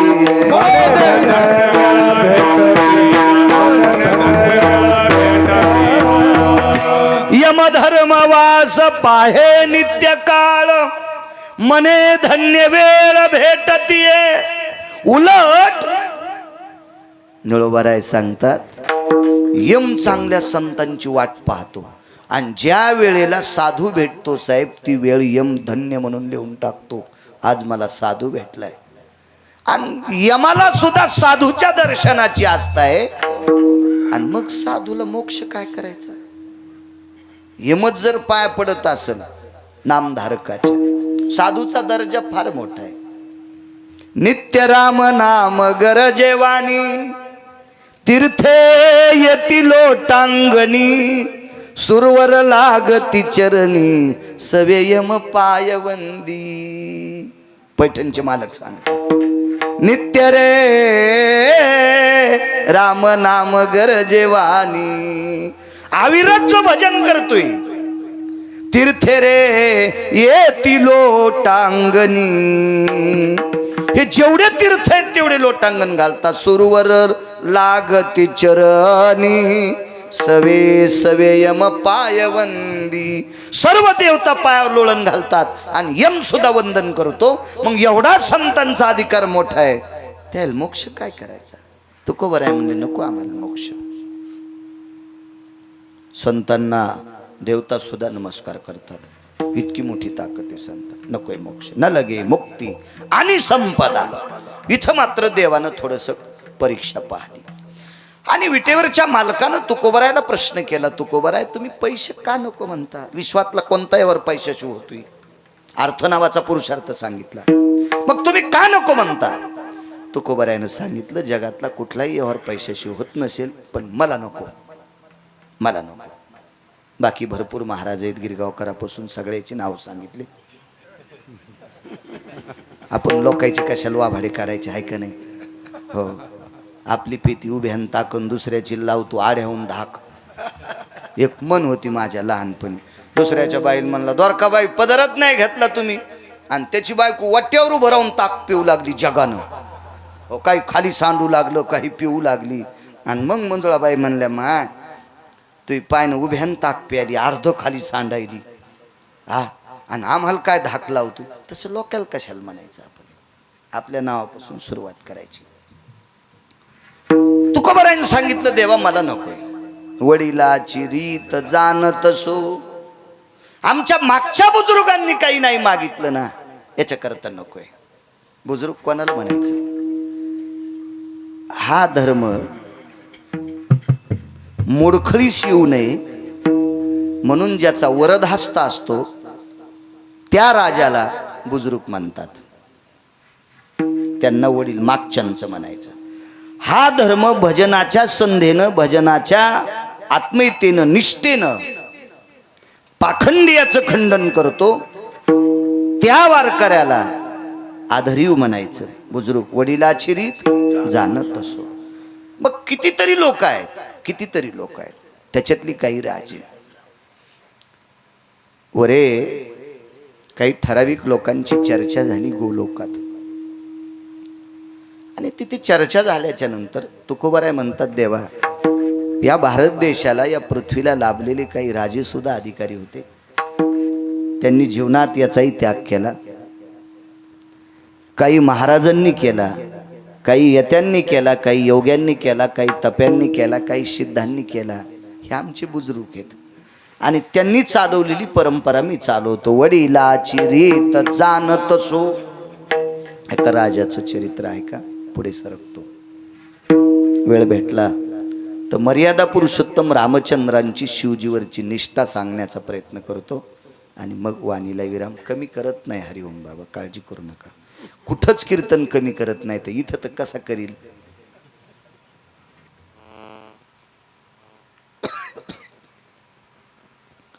चर्चा झाली. एक फार अनुरागी राजा आहे. महाराज महर्षी वशिष्ठ, महर्षी विश्वामित्र, महर्षी जाबाली, महर्षी लोमश, महर्षी बकदालभ्य असे नाना प्रकारच्या ऋषींचा मेळ बसलेला. आणि एका राजाचं वर्णन आलं. महाराज खाली आले. बघतो परीक्षा. आल्याबरोबर राजा सिंहासनावरून उठले आणि आलिंगन दिलं, दर्शन घेतलं आणि मग महाराजांनी राजाला आलिंगन दिलं. काय सेवा करू? काही नाही म्हणे, आज तर काही अडचण नाही, पण ज्या दिवशी अडचण येईल त्या दिवशी येईल. महाराज एके दिवशी राजा दरबारात बसले असताना, महाराज दरबार भरलेला आहे राजाचा, तेवढ्या अवकाशात महाराज गेले. मंत्री, महामंत्री, सुमंत्री, प्यादे, गुमास्ते, स्तुतीपाठक, राजा महाराज आल्याबरोबर स्वागता करता उभं राहिले. वडिलाची रीत जाणत असो तुकोबरा याच्यातून बाजूला का पडे. महाराज विटेवरच्या मालकानं बऱ्यापैकी हाडशील. आयसा, आता हे तुकोबरायचंच वाक्य. आयसा कोणी दावा हे जया नावडेन, कन्यापुत्र घोडे दारात नाही त्या सुटली द्रव्य लोभ माया, आणि भस्मदंड छाया तरुवराची. पैसा आवडत नाही जगात, माणूस नाही, हे त्यांचे वाक्य. पण ते याच्यापासून अलिप्त आहेत. कमळपत्र जळी जैसे. महाराज, कमळाचं झाड पाण्यात जन्माला येतं, पाण्यावरच त्याची पानं असतात, पण पळड्याला पाण्याचा थेंब पाऱ्यासारखा संदिशी वगळून जातो, पाण्याचा स्पर्शच होऊ देत नाही, असं कमळाचं पान आहे. तशी काही माणसं अलिप्त कमळ जळी जैसे, अशी सत्यवादी माणसं असतात. ती प्रपंचात असो, ती व्यवहारात असो, ती परमार्थात असो, इतकं जीवन त्यांचं धुतल्या तांदळासारखं असतं. तुकोबारायांनी बऱ्यापैकी ज्याला त्याला आपोआपल्या जागा दाखवल्या, पण ते वेगळ्या जागेवरले साधक आहे. देवानं खूप चिकित्सा केली, काही नाही. तोंड घशीत आला जगाचा बाप, तोंड घशीस, तरी पण तुकोबाराय तिळा इतकेही मालकाला सापडत नाहीत. पंढरीतल्या मालकाला तोंड घशीच देव आला, पण तिळा इतकंही हाताला धरू दिलं नाही. इतकं अलिप्त जीवन तुकोबारायचं. ते काय मागतील? मागच्यांचं जीवन सांगितलं. राजाच्या दरबारात आल्याबरोबर सगळ्यांनी उठून स्वागत केलं. काय काय? काही नाही म्हणे, आमच्याकडे एक सत्र चालू आहे, आणि त्या आध्यात्मिक सत्रात बऱ्यापैकी आता यज्ञ, याग, विधी, उपासना या सगळ्या काही गोष्टीचा रेलचेल आहे, आणि हे करण्यासाठी अर्थ लागतोय. राजानं सांगितलं, मागताल ते देईल. महाराजांनी सांगितलं, राजा लक्षात ठेवा बरं, मागताल ते देताल? हो, आपला सर्व राज्यपट मला देऊन टाका.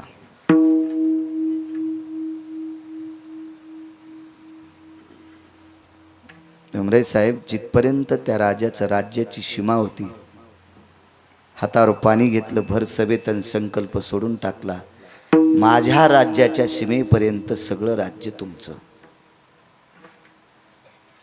काय महाराज बी होता मागणारा, आणि दाताही राजा कसा अधिकारी.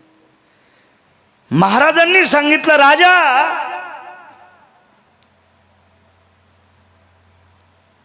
एखादं दान असेल ते दक्षिणेशिवाय पूर्ण होत नसतं. संकल्प सोडायचा होता, संकल्प सोडायचा तर त्याला दक्षिणा लागते. पूर्वीच्या काळात आदला, कवडी, दमडी, खडका, लालपई, डबल पैसा पाण्यात भिजून हातावर घ्यायचा, मग पाणी घ्यायचं आणि संकल्प सोडायचा. मग काहीतरी लागन की नाही संकल्प सोडल्यासाठी? प्रधानजी, बुलाव खजिनदार को. खजिनदाराला बोलवा आणि एक गाडीभर सोनं घेऊन या. प्रधानजीकडे महाराजांनी बोट केलं, बस खाली, आता मी राजा आहे आणि तू महाप्रधान आहे. प्रधानजी म्हणले, तुम्ही राजा? तुझ्या राजानं आत्ता संकल्प सोडाय ना, राज्यपट कोणाला द्यालाय? महाराज, त्या राजाने कानाला हात लावला, गुरुवर्य माफ करा, राज्यपट ज्या अर्थी तुम्हाला दान केलाय त्या अर्थी या राज्यातलं द्रव्य संकल्पात देता येत नसतं. आणि संकल्पात द्रव्य आल्याशिवाय दान सिद्धतेला जाऊ शकत नाही. मग द्यायचं काय?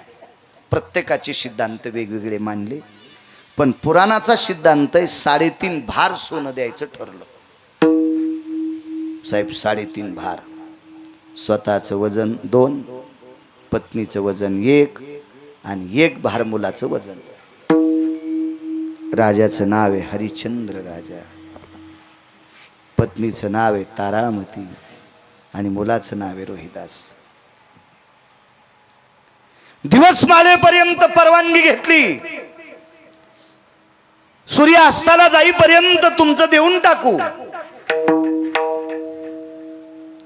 आज मोठ्या मोठ्या शहरात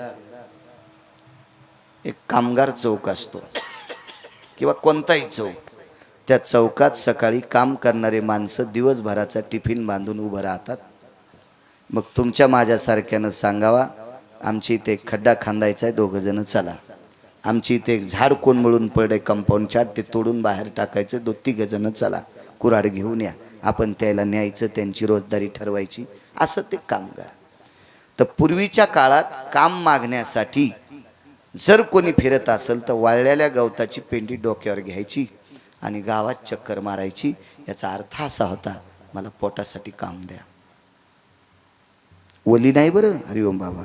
वाळलेल्या गवताची पेंडी डोक्यावर घ्यायची आणि ती पेंडी डोक्यावर वाळलेल्या गवताची असली की पुढच्या जाणकार व्यक्तीला कळायचं, यांना काम पाहिजे, आपल्याला काम द्यावं लागते. महाराज, या देशाला लाभलेला हरिश्चंद्र राजा, या देशाला लाभलेली तारामती राणी आणि या देशाला लाभलेला राजकुमार महाराज, त्या चिमुरड्याच्या डोक्यावर वाळलेल्या गवताची पेंडी आहे.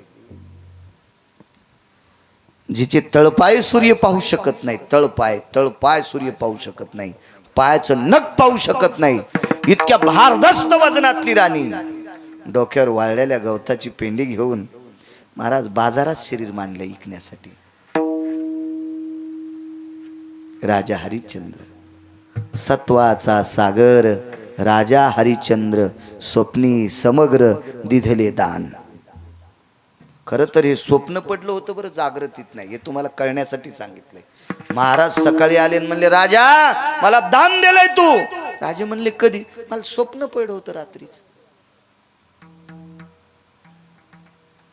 आणि रात्री स्वप्न पडलं मला तुम्ही दान दिलंय. राजानं सांगितलं, एवढ्या मोठ्या महात्म्याला पडेल स्वप्न खोटं नसतंय. हरिओम बाबा. बाळू महाराज गेला आणि एकाला म्हणला, रात्री आपला सौदा झाला, मी तुम्हाला पैसे देऊन टाकलेत, आता फक्त रजिस्ट्रीला चला. तर त्या माणसानं कुऱ्हाड बाहेर काढली दांड्यातली आणि दांड्याला तेल लावलं आणि तू घराच्या बाहेर होय. मी इतका नालायक नाही, मी तुम्हाला राग येऊन म्हणून माझ्यावर घेतलंय, पण तुमचं सांगायलो हे ध्यानात ठेवा. मी इतका नालायक होय आणि मला काय गरज पडली एखाद्या भंगरीकडे जायची. होऊ शकते का साहेब असं? रात्री मला स्वप्नात दान दिले, हे जागृतीत खरं करायचं. हो हरिओम बाबा, जागृतीत खरं करायचं. रस्त्यानं चाललेले आहेत. रस्त्यानं चालता चालता गावाच्या कडेला मशानभूमी होती, त्या मशानभूमीचं टेंडर एकाने घेतलं होतं. टेंडर म्हणजे गुत्तच ना, मक्तेगिरी घेतली. ए इकडे, आता डोक्यावर गवताची पिंडी म्हणजे काम करणारा, त्याला आवाजाव कोण बोलन? टेलर. हे रे तू कोण बोलत असतं गावाला? राजा, ए इकडे. जी काम करशील का? जी हो. सांगितलं ते या शरीरानं जेवढं होईल तेवढं करीन राजू. आपलं मशान सांभाळायचं. काय देत मागा काय पाहिजे तर 2 भार सोनं. त्याचं नाव होतं डोंबे. डोंबा बनू होता, पैशावाला होतं ते. माणसं फुकणारा माणूस इतका पैशावाला. वजनानं 2 भार सोनं देऊन टाकलं. वजनानं मसन वाटा सांभाळणार. किती श्रीमंत. आणि भजन करणारा म्हणला, आपण गाडी घेतली. येडगळेस का काय तू? अरे माणसं फुकणाऱ्याला माणसाच्या वजनानं दोन वजन, आता माणसाचं वजन 60-65 किलो तर असतंय ना, म्हणजे 1.25 क्विंटल सोनं माणसं फुकणारा द्यायला आहे. आणि भजन करणारा म्हणतो आपण गाडी घेतली मुकाट्यान चलव, कोणाच्या अंगावर घालशील, हिशाबात चलू दे, येड्यावान करू नकोस तू. काय कुठं फुगावान काय करावं मिळच नाही माणसाला. काय करतील काय मिळ नाही. जा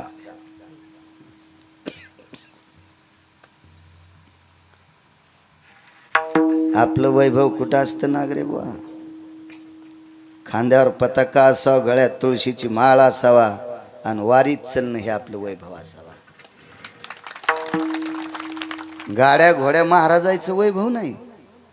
गाड्या घोड्या महाराजायचं वैभव असल तर राजे हो आपल्यापेक्षा भारीच्या गाड्या गुंडायला जास्त येतात. महाराजायचं वैभव गाड्या घोड्या नाही, बंगला हवेली आपलं वैभव नाही. आपलं वैभव नामाचा प्रचार किती करतो हे वैभव आहे. आपण व्यसनातून किती बाजूला आहेत हे आपलं वैभव आहे. हो. चांगलं गाता येतो म्हणून पिऊन चाल म्हणतो हरामखोरा, हे तो वैभव आहे का भडव्या? नाही. अडचण असेल, आपल्याला भूक लागली असेल, कोणी ओळखीचा नसेल तर सात्विक हिरवा टिपका असलेल्या खानावळीवर जेवायला गेला असेल, अनावधानानं वेळ प्रसंगी मान्य करतील.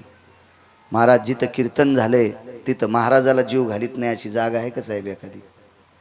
ज्या गावात कीर्तन झालंय तिथं त्या महाराजाला जीव घालीत नाहीत. आपण 4-2 बाऱ्या इकडं परिसरात गेलतो, तुम्ही सोबत होते. अहो रांगोळ्या टाकल्या, हो लोकांनी रातच्या दिवे लावले आमच्या पुढं, घरात तर कोणी लावीन, रस्त्याला दिवे लावले.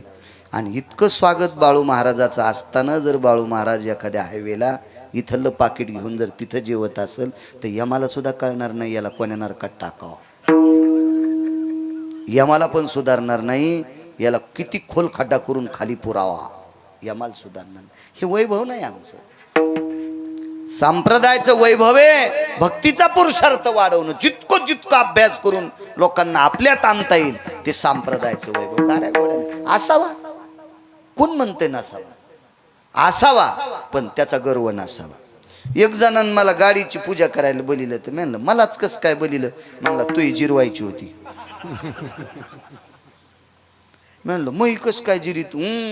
2-4 बाऱ्या मायापासून गेला, मी हात केलता पण तो मला मधात घेतलं नव्हतं गाडीत. अरे म्हणलं माणसं भरेल होते ना, मित्रच होता मधात माणसं असल्यावर तुला काय टपाव बसू का? नाही पण उभं करून तर बनायचं ना, जागा नाही म्हणून. म्हणलो तो मधल्याला ओरडा असतो, तो इतका रगील मित्र होता मग, त्याच्यामुळं कुठं आता तुला खेटावा, त्याच्यामुळं आपलं मी पळली. हा त्याच्यामुळं तर तू जिरिण्यासाठी गाडीची पूजा करायला बोलली. आणि गाडी केवढ्याची? मुंबईच्या बाजारातून घेतलेली 3.5 लाखाची. हो 3दा तर तिची नाव बदलली, 8व्या बारीची याला आली आणि तिची पूजा करायला मला बोलिलं. आम्ही त्याची पूजा केली. म्हणलं मुंबईला जायचं रे. ते म्हणलं आपली नाही गाडी घेणार. म्हणलं तू या गाडीत काला झाला तरी पोचायचो नाहीत. तू या गाडीत मुंबईचं कीर्तन कुठं गवसत असते का? तू राहू दी. हो इथं जालन्याला गेल्यावर डुक डुक डुक डुक डुक डुक वाजायची बस मोकाट्यानं. ही रान साजरी म्हणून आपली अशीच घरी ठेवी.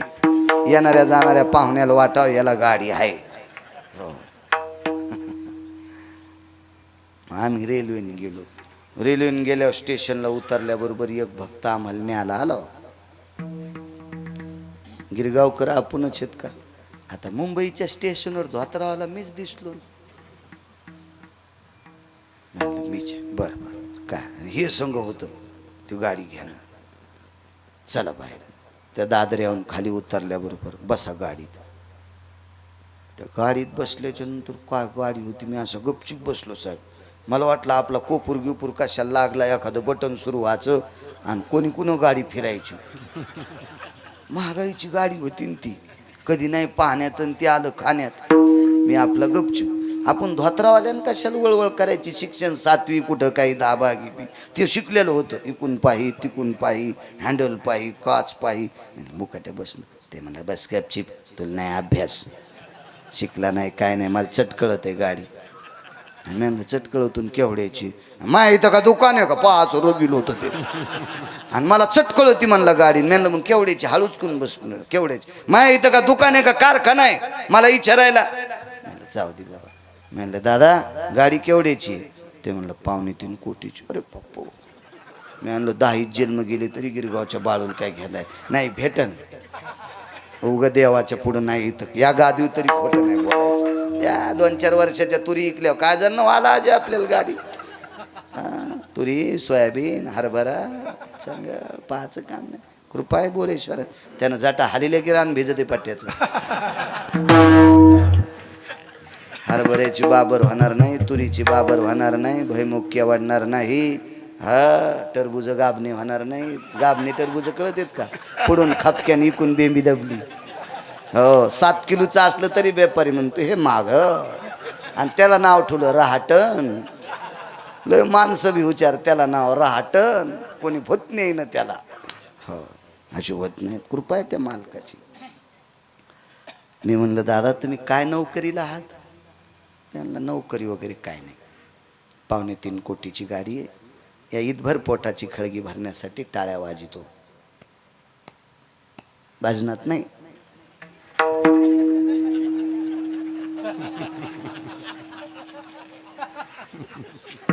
त्या आमच्या संचाल म्हणलं मही काय जिरी तू याची जिरी हो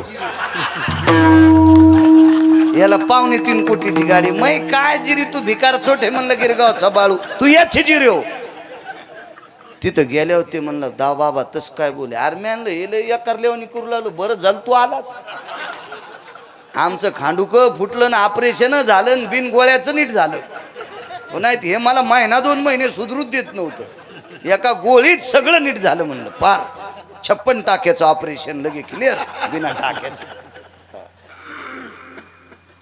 आपलं वैभव हे नाही आपलं वैभव गाड्या घोड्या बंगले नाही असावा कोण म्हणते नाही म्हणून कोण म्हणते नाही पण त्याचा गर्व आपल्याला नसावा आपल्याला गर्व असावा मी इतक्या बऱ्या ज्ञानेश्वरीचं पारायण केलं ते बी सांगायचं नाही मनात गर्व असावा मी एवढ्या वेळेस शिवजीचं दर्शन घेतलंय मी इतक्या वेळेला पंढरीला गेलो मी देहू पैठण आळंदीला इतक्या वेळेस गेलो हे मनातली मनात स्वाभिमान असावा देवा हे पवित्र शरीर दिलंय मी चांगल्या कामाकरता वापरले याचा गर्व असावा हे आड्या घोडेन पैसे नादलेन हे कोणाकडे मी इतकाय ताण नाही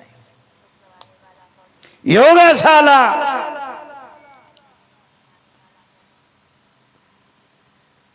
2 भार सोनं देऊन टाकलं आणि प्रेत जाळण्यासाठी शरीर इकून टाकलं मसन वाट्यात काम डोंब्याला सांगितलं येतो उद्या कामाला बायकोची पोराची वाट लावायची म्हणजे कुठंतरी कामासाठी व्यवस्था लावायची तितक्यात समोर गेल्याच्या नंतर एक बाजार भरलेला होता आणि त्या बाजाराच्या कडेला हरिश्चंद्र राजाच्या डोक्यावरची पेंडी खाली टाकली आता शरीर विकलंय कामासाठी आता दोघांच्या डोक्यावर पेंडी गवताची त्या बाजारामध्ये एक सात्विक सदाचारी पुण्यशील व्यक्ती दर्भ ऐकण्यासाठी आलता दर्भ पितृपंधरवाडा चालू होता दर्भ ऐकायला आला वडीला चिरीत जाणत असतो तो कोबारा याच्यातून बाजूला पड नकोय आणि संपदा मोक्ष तर नकोच म्हणले पण आणि संपदा नकोय म्हणले संपदा आम्हाला का नकोय मागचे लोक किती अधिकारी होते तो अधिकार पटवून देतात आणि मग एक ती दर्भ विकणारी व्यक्ती आली प्रचंड श्रीमंत व्यक्ती पण पूर्वीच्या काळातले 500 एकरवाली माणसं वय झाल्यावर पण रिकामे बसत नव्हते मुंगशाच्या दोऱ्या गोफन तयार करायची मुंगशे तयार करायचे जोते तयार करायचे कासरा तयार करायचा आगुंड्या तयार करायच्या पोळ्याचा साज तयार करायचा 500 एकरवाला पण घेरा फिरवायचा पोळ्याच्या आधी महाराज वजनदार लोक होते मस्तीतले माणसं होते ह्या इशीच गडी असली तरी त्यांना सूत कांडू लागायचे गड्यासोबत काय काय वैभवशाली लोक होते आता नुसते बेकार चोट मोकार टेकन चौकीत लुगडे एक काय सांगतो सोंबळ्या काय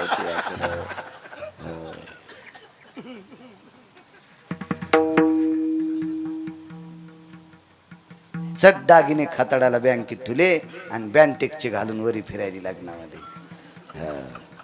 लाईन गेल्यावर चोट्ट्यानं तोडे तर नाही पण थुत्रीत हाणली आणि तिनं चोराचा हात धरला आणि तितक्यात लाईन आली.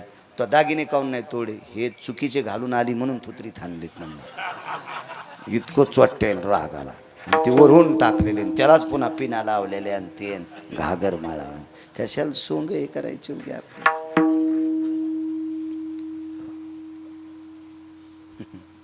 7 दिवस कीर्तनाला नाही, 8व्या दिवशी काल्याला नाही. हो, एक जण असं मोठं ब्रासलेट घालून इकडं नुकती वाटा. मॅनला याला हाणार रूम न्यायच्या हाता. हे आता आला इथं नुकती वाढायला सांगायला ते बोटन गिटन म्हणलं वय तिकडं. 7 दिवस तुला कीर्तनाचा पत्ता नाही, काय नाही काय नाही. आता पंक्ती फिरायला. वा वा वा, तुम्ही आलात का? ते पहिल्यापासून हे तूच आज आलात, तू हा दिवा माग राहू दे. काय नाटकेच लोक सगळे भलते. फार विचित्र कारभार झाला. मला पान पान फुलवा. पप्याची माय नीट बोल ना तुला, तुला पान फुलवा आला. आमच्या गोळ्या संपल्या तू. हे पागल झाले लोक. योग असा आला. दर्भ विकणारा माणूस महाराज. हरी का नाम पेटका धंदा न करे मोर कांदा. मरेपर्यंत माणसानं काम करत राहायचं. आपण कर्मभूमीवर आलो. प्रपंचातल्या माणसानं मरेपर्यंत काम करायचं, शेवटच्या श्वासापर्यंत. भजनही करायचं आणि कामही करायचं, रिकामं बसायचंच नाही. दर्भ विकणारा माणूस श्रीमंत किती होता पा. डोंब्यानं 2 भार सोनं दिलंय. 2 भार. मसनवाटा सांभाळणारा माणूस. तर तिथला सात्विक माणूस दर्भ ऐकणारा किती अधिकारी असेल. तो पूजेचं साहित्य ऐकणारा माणूस होता. दर्भ म्हणजे पिंडाचं साहित्य. बाजाराच्या कोपऱ्यावर उभी आहे माऊली. कोण आपण. डोक्यावरची गवताची पेंडी खाली टेकली, प्रणाम केला. महाराज, मी हरिश्चंद्र राजाची पत्नी आहे. वा माय, तुमच्यावर ही वेळ. घडेला वृत्तांत सांगितला. आता 2.5 भार सोनं पाहिजे. शरीर कामासाठी देऊन टाकते. घरी गेला, पत्नीला सांगितलं. ज्या राजा हरिश्चंद्राच्या कुटुंबाने आपल्याला लेकरा इतकं प्रेम केलं, त्या कुटुंबावर वाईट वेळ आली ग. आपलं द्रव्य खर्च करून त्या माऊलीला आपल्या घरी आणू. दोघही पती पत्नी आले. 1 भार सोनं देऊन टाकलं हरिओम बाबा. गवताची पेंडी पायाखाली पडली. 1/2 भार सोन्याची गरज आहे.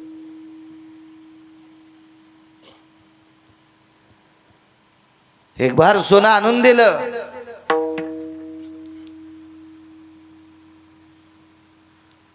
काय काम करावं लागेल? काही नाही करायचं. माय, तू दिलेल्या द्रव्याने आमचा संसार सुखाचा चालतो. आमच्या इथं सोन्याचा धूर निघतोय. माय, तुझ्यासारख्या पवित्र माऊलीला आम्ही काम लावून कुठं पाप फेडावा. एकच काम कर, आमचं देवघर सारवी जाय. देवघर सारवी जाय. राजाची पत्नी, हरिश्चंद्र राजाची. हरिश्चंद्र राजाने बाजूला तोंड केलं. भगवंताचं चिंतन करून डोळ्यातून अश्रू उपसाबुक्षी काढे. देवा, किती दयाळू आहेस रे. माझ्या पवित्र पत्नीला चांगल्याचं घर सापडलंय. देवघर सारवायचं काम सापडे. देवघरातली भांडी घासायचं काम. देवाचा पाण्याचा तांब्या असेल, पंचपाळा असेल, देवाचं फुलपात्र असेल, नैवेद्याचं ताट असेल, हे घासायची कामं लागली. त्या व्यक्तीनं सांगितलं, आई साहेब, आमच्या कोणाचाही कपडा धुवायचा नाही, आमचं अंगण सारवायचं नाही.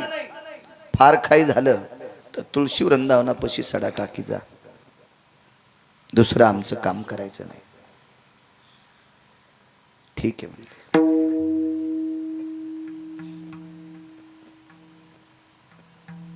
उद्या सकाळी येते. दुसऱ्या दिवशी सकाळी डोंबा हरिश्चंद्र राजाला नेण्यासाठी आला.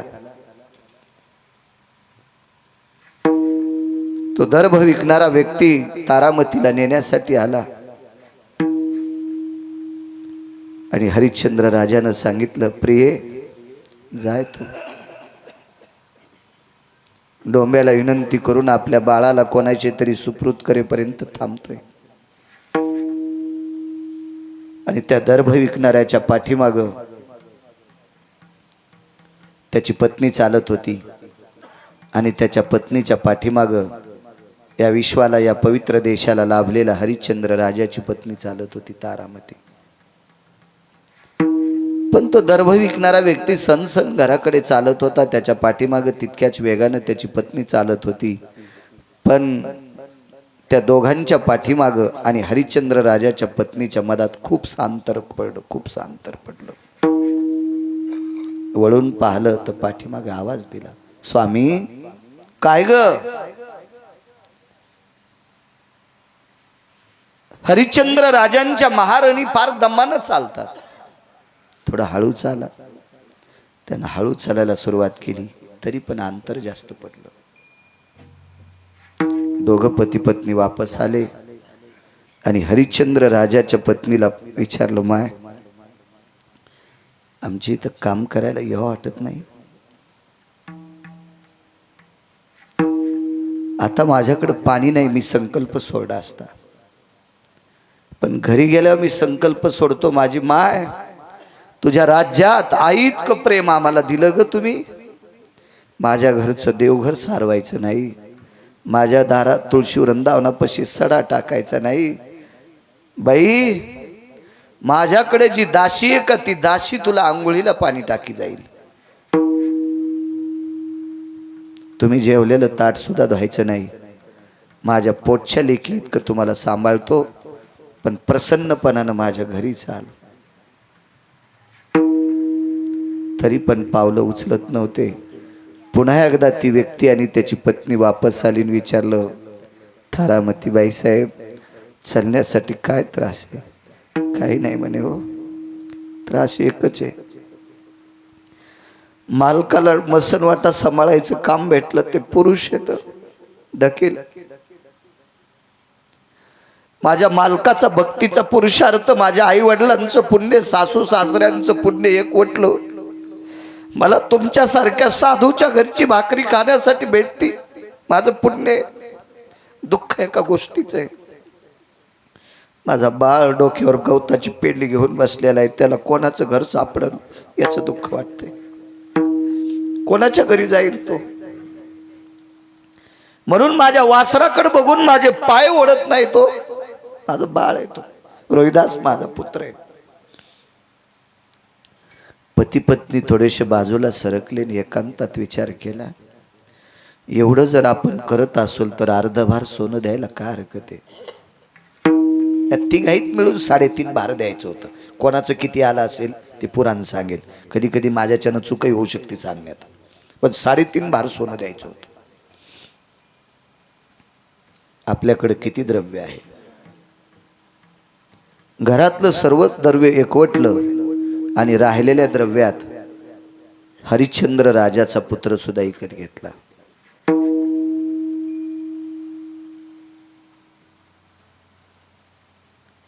डोक्याला हात लावून डोंब्याची वाट बघत बसलेला,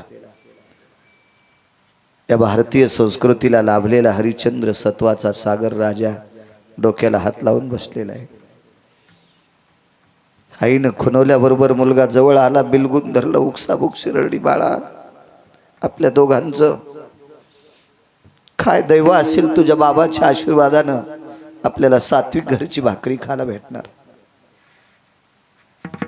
माईनं तोंडावून हात फिरिला आणि एकच सांगितलं, बाळा, या सात्विक माणसाच्या घरी जाता जाता ज्यानं जन्म दिलाय त्या पुरुषार्थी बापाचा एकदा पाठीवर आशीर्वाद घेऊन ये. आणि रोहिदास हरिश्चंद्र राजांकडे गेला. डोक्याला हात लावून खिन्नावस्थेत बसलेल्या राजाच्या पायावर डोकं ठेवलं. कोण आपल्या पाया पडतोय म्हणून डोळे उघडून पाहिल्याबरोबर पोटचा पुत्र आहे, पाठीवर हात टाकला. बाळा, काय? काही नाही बाबा, आमची सोय लागली, आता काय द्रव्य असेल ते 3.5 भार देऊन टाका, मी तिकडं जातोय. पाठीवर थाप टाकली, सांगितलं, बाळा, जीव गेला तरी हरकत नाही, पण पुढच्याचं काम करताना खोटं करू नकोस हा. महाराज ह्या परिस्थितीला टोकले तरी ती अवस्था, इतक्या नाही वागलं. महाराज नियतीनं परीक्षा पाहण्यासाठी सर्पदंश झाला. फार वेगळं वेगळं चरित्र आहे, पण मी साधं सांगतो तुम्हाला. कधी कधी असं काही चरित्र घडलेलं आहे की ते सांगताना सुद्धा हिंमत होत नाही, चित्त थरार होत आहे, इतकं विचित्र चरित्र आहे. सर्पदंशाने मुलगा मृत्यू पावला, त्याचं पार्थिव मशानात जाळायला आणलं.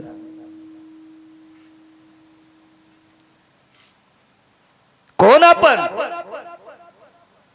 मी तारामती. कोणाच्या बाळाचं प्रेत आहे? आपल्या रोहिदासाचं आहे.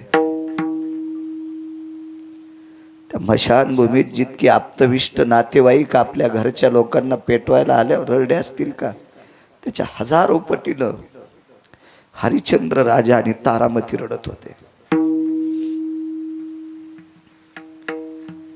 काय करायचं ग?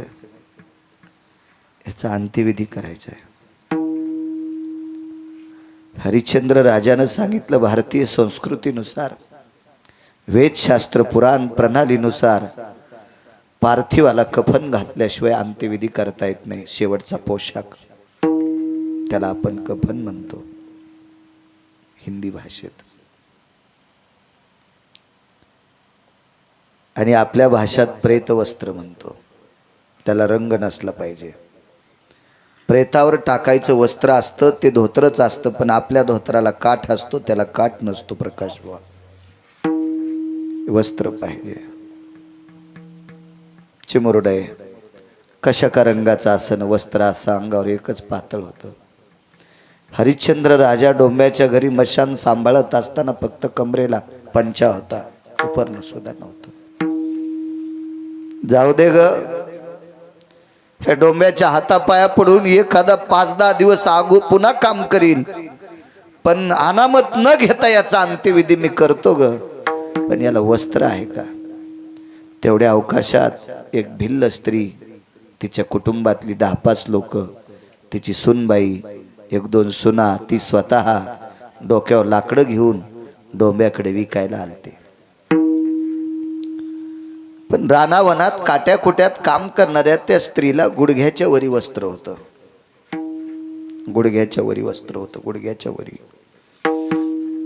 महाराज हरिश्चंद्र राजाच्या पत्नीनं त्यांच्या जीवनातला व्यवहार पाहला. ते सरपण विकत घेतलं, ते निघून गेले, आणि निघून गेल्याच्या नंतर तारामतीनं आपल्या पतीला सांगितलं, स्वामी मी राजकन्या आहे आणि एका राजाची पत्नी आहे. मोठ्या कुळातली, मोठ्या व्यवहारातली, याच्याकरता रीत नाही वाटली. रानावनात काट्या कुट्यात काम करणाऱ्या भिल्ल स्त्रीला गुडघ्यापासून वरी वस्त्र आहे, बाकी सगळं अंग झाकलेलं आहे, गुडघ्यापासून खाली पाय उघडे येत. मी एक केलं तर नाही जमणार. माझ्या अंगावरच्या पातळातलं, नेसत्या पदरातलं 2 हात पातळ फाडून काढते. फक्त परिणाम इतका होईल, पायघोळ नेसण्यापासून गुडघ्यापासून वरी पातळ नेसते, सर्व अंग झाकून घेते, आणि माझ्या पातळातलं, नेसत्या पदरातलं, पांघरत्या नाही कारण कपाळावर कुंकू जिवंत होतं, नेसत्या पदरातलं 2 हात कपडा काढून आपल्या बाळाला त्याचं कफन करू. राजो, काय प्रसंग असेल. ज्यानं स्वतःचा राजपट दान करावा आणि पुढची वरची दक्षिणा देण्यासाठी स्वतःचं जीवन विकावा, ज्याच्या बायकोला पूर्ण वस्त्र घालायला भेटत नाहीत, पण एका तिळा इतकी सुद्धा धर्माच्या बाह्यकृतीतली चूक केली नाही. तुकोबाराय म्हणतात, आम्ही त्या कुळातली माणसं आहेत. आम्ही या पवित्र देशातल्या राजा महाराजांनी, साधूंनी, योग्यांनी, सत्पुरुषांनी केलेल्या अनुकरणातली माणसं आहेत. वडिलाची रीत जाणत असो, न लगे मुक्ती आणि संपदा. नकोय म्हणले देवा, नकोय. किती मोठी माणसं. अंगदानं लंकेचा त्याग करावा, वडिलाची रीत जाणत असो. किती मोठी पुरुषार्थी लोक मागची होती.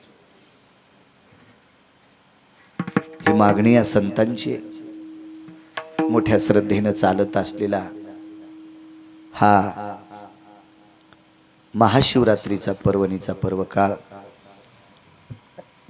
भगवान बोरेश्वराच्या कृपेने गेल्या वर्षी प्रसादाची सेवा आणि आजचं कीर्तन माझ्याकडे आदरणीय हरिओम बाबांच्या अध्यक्षतेत मला मिळते. भगवान बोरेश्वराच्या सानिध्यात माझ्या अल्पशा मतीनं अल्पशा वाणीनं बडबड करण्याचा योग मला मिळते, ते माझं परम भाग्य. काय पुरुषार्थ आहे महाराज, ह्या शिवरात्रीतल्या उपवासाचा पारण्याचा काय पुरुषार्थ आहे. एक मुद्दा मांडतो तुमच्या पुढे की या विश्वनाथाची केलेली साधना किती टोकाची असते. भगवान मर्यादा पुरुषोत्तम रामचंद्रांना लंकेत प्रवेश करायचा. लंकेत हरिओम बाबा. तर लंकेत प्रवेश करून युद्ध करायचंय.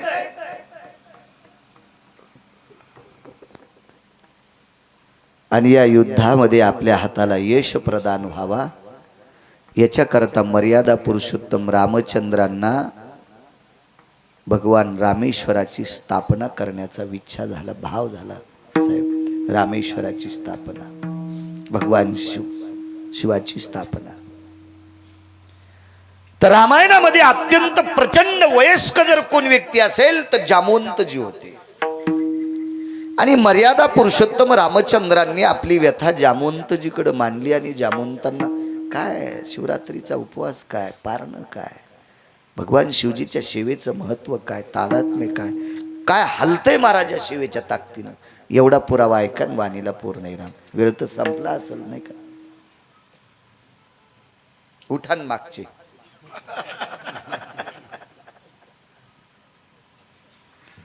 एक वर्ष आठवतं का हरिओम बाबा तुम्हाला, चालू कीर्तनात पाऊस आला आणि पाऊस उघाडा. सगळी लोक निघायच्या टायमाला मी म्हणलं मी आता प्रवचन करतो. माणसं तसेच बसले, बुट खाली घेऊ. मंडपात पाणी वगळलं होतं, बुट घेतले बसायला खाली, कोणी चप्पल घेतल्या, बसली होती माणसं. महाराज इतकी निष्ठा आहे बोरेश्वरावर तुमची. मी 10-5 मिनिटं जर बोललो तर काय मग मीटर जाळणार आहे का. त्या मालकाची सेवा आहे, त्या मालकाची.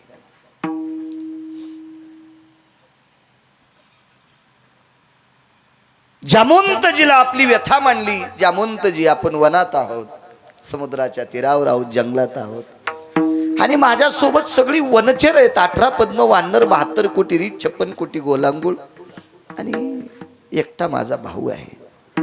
पण आमच्या अंगावर काही कपडे नाहीत, वल्कल्ले आहेत आणि आम्हाला शिवजीची स्थापना करायची. आम्हाला पुरोहित सापडेल का. पुरोहित म्हणजे ब्राह्मण सापडेल का आम्हाला. जामवंतानं सांगितलं, तुम्हाला भगवान शिवशंकराची स्थापना करण्या योग्यतेचा माझ्या जीवनात एकच पुरोहित पाहला आणि तो जर आला तो प्रयत्न करतो. आणि जामवंतजीनं उड्डाण केलं आणि लंकेत पोचले. तो पुरोहित होता लंकेचा राजा रावण. प्रचंड अस्खलित युद्ध होता. आणि जामवंतांचं रावणाच्या दरबारात फार मोठं वजन होतं, कारण रावणाच्या आजोबाचे मित्र होते जामवंतजी. आजोबाचे मित्र रावणाच्या. आल्याबरोबर या या या या जामवंतजी आईये. तर सगळे हे राक्षस टपकारले. म्हणले हे प्रभू रामचंद्राच्या पक्षातले ना, आपला राजा तो इतका चोंबाळायलाय. राजकारणात काय नसतं, संध्याकाळी कोणी कोणाला चोंबाळीत. हे फक्त स्टेजवर शिव्या देते एकूण एकाला, बाकी अंधारात एकूण एकाचे धाब्यावर बिल पण देते.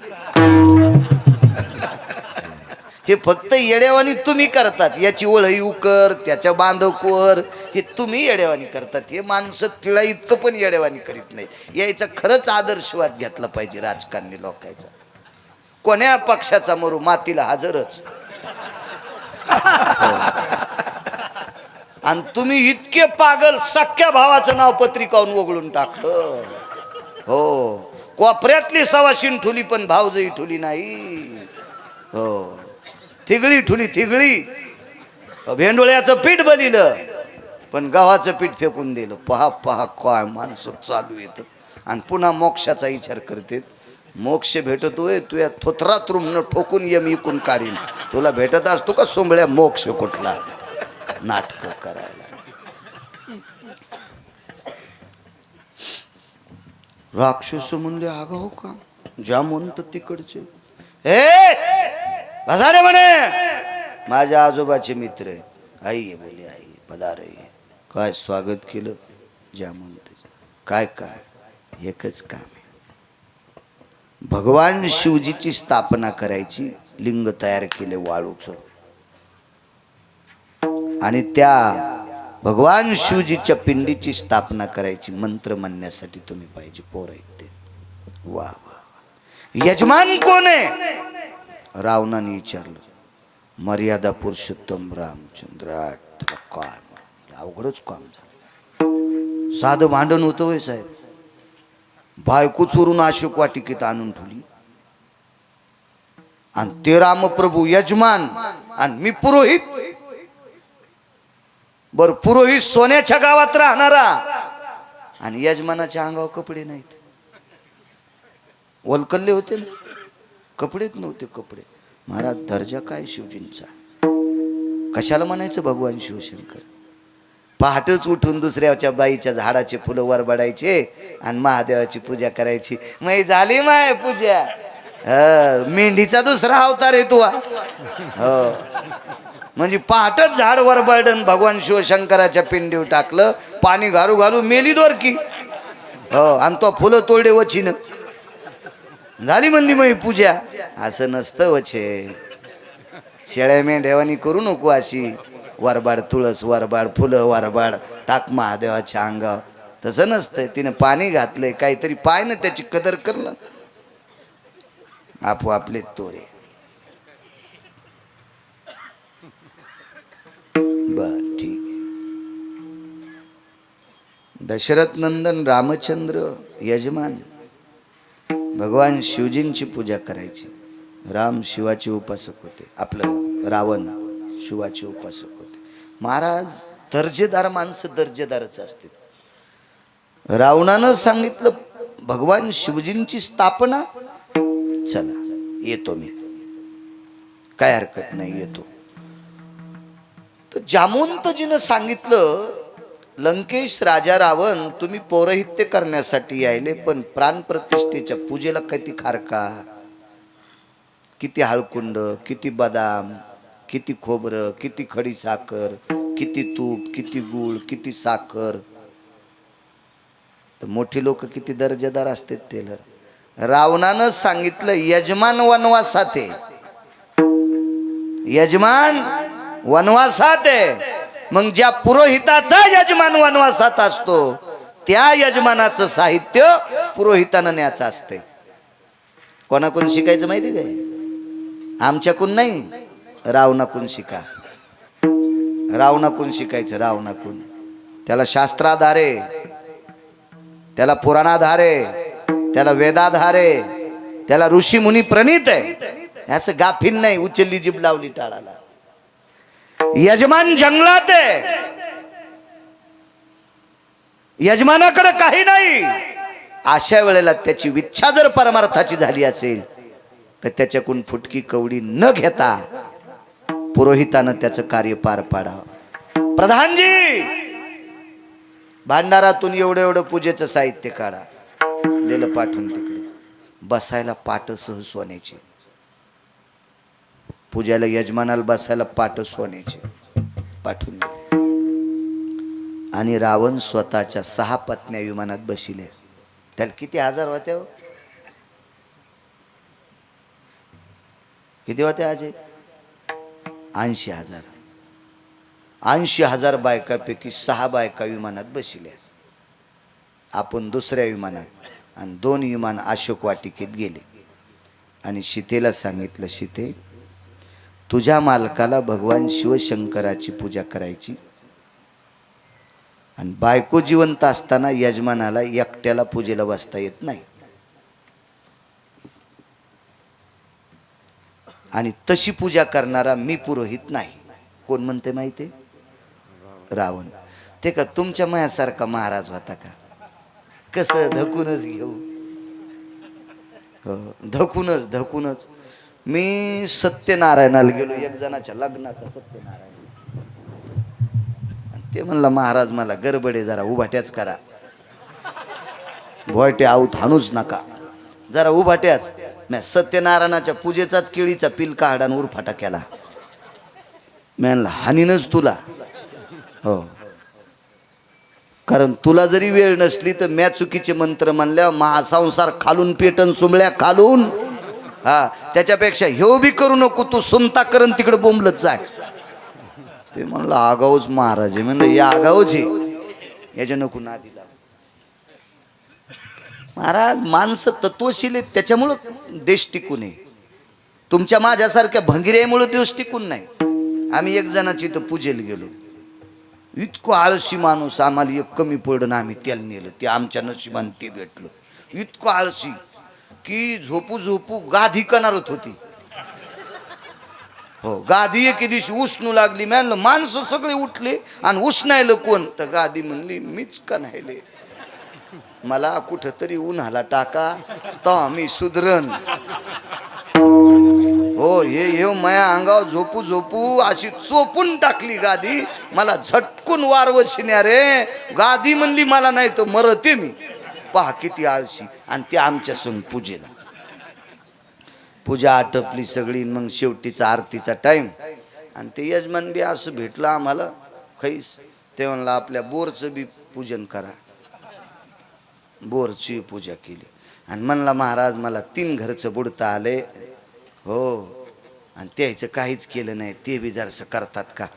मी म्हणलं त्या 3 घरचं आलं. मोह तूच खा आता. मोहच काय करायचं तर कर. थडग बांध नाही तर समाधी बांध. काय काय करू तू म्हणलं चांडाळा. चटच करून घ्याला एका दोऱ्यात सगळे काम. ते म्हणलं जरा रगील दिसायला बसलं गपचिप. लय चोपल्या होतं कोणी ढोसणे हाणतं ना. मग ते तिकडे बोरची पूजा करूस तर इकडे यायची आरती सुरू झाली. आणि ते होतं त्याची बायको म्हणली बाई ते महाराज काय महाराज येतं आणि कायच आरती करताना नाचले. नेमकंच गावाचं खळ झालं. त्याला एक गावाचा कट्टा देऊन टाकला त्याला. आणि त्याच्या झोपल्यानं गादी कनारली होती. त्याला कट्टा द्याला. मग मी नंतर विचारलं, म्हणलं यजमानी गव्हाचा कट्टा कसं. तुम्हाला माहित नाही महाराज, आमच्या बायकोला त्याच्या आरतीतलं नाचणं आवडलं. मी म्हणलं त्याला इचू दिसल्यावर पटकन पावलं उचलीत नाही, मग आरतीत नाचलाच कसा. मनातली मनात म्हणलं कस काय नाचला आरतीत, इतका कसा तापड. तर मी म्हणलं यायला कोणालाच विचारून त्याला बाजूला घेतलं. म्हणलं नाचला कस काय. ते म्हणलं काय झालं, गुळाचा दुरण होता. गुळाचा दुरण खाला ठुलता मंत्र म्हणताना. आणि मी त्या दुरणावच बसलो. गंजा दुरणातले गुळाचे खडे ऋतू लागले, पण मी तसेच दाबले, तसेच रगडे, तसेच. हो, मी काही पण उल्हासानं गुळ काढून फेकून द्याला नाही, तसाच रगडला. आणि मग ते गुळ पार कष्ट्याला चिटकाला. आता गुळ कष्ट्याला चिटकिल्यावर मुंग्याला मूळ द्यायचं काम आहे का. साऱ्या मुंग्या गुळाच्या खड्याकडे आल्या. मुंग्यानं बऱ्यापैकी गुळ खाल्ला. गुळ संपल्यावर कष्ट्यातून मुंग्या मला चावू लागल्या. आणि नेमकी आरती माझ्याजवळ दिली. एका हातात आरती एका हातात घंटी. मग काय करू. हा, सुख करता दुःख हरता वारता.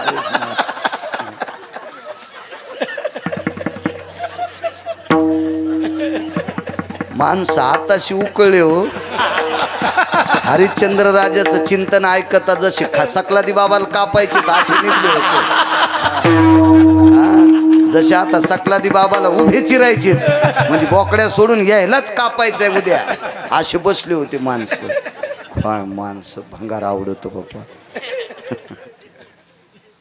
जाऊ द्या. असं असेल का माझ्यासारखं रावण.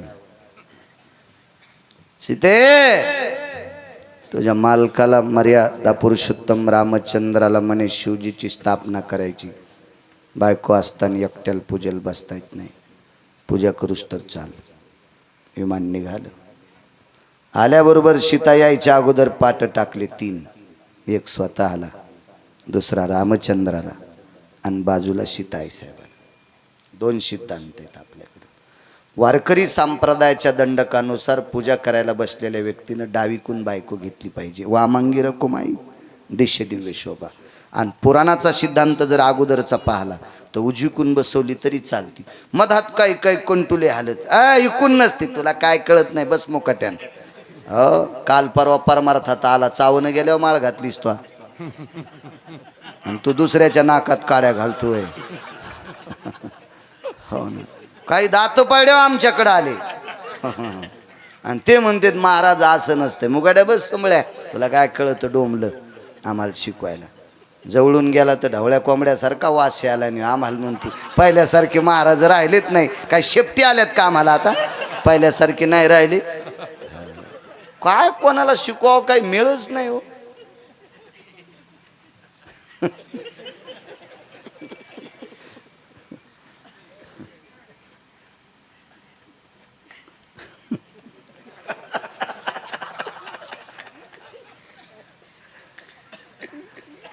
पाठ टाकली बसायला. महाराज मर्यादा पुरुषोत्तम रामचंद्राला एक आश्चर्य वाटलं. रावणानं स्वतःला बसायला पाठ सोन्याच्या फिरक्याचा घेतलाय, मला बसायला फिरक्याचा टाकलाय, पण माझ्या बाजूला कोणाला टाकला असं? आता कोण बसणारी बाजूला? लक्ष्मण बसत असतील का? शंका आहे रामप्रभूला.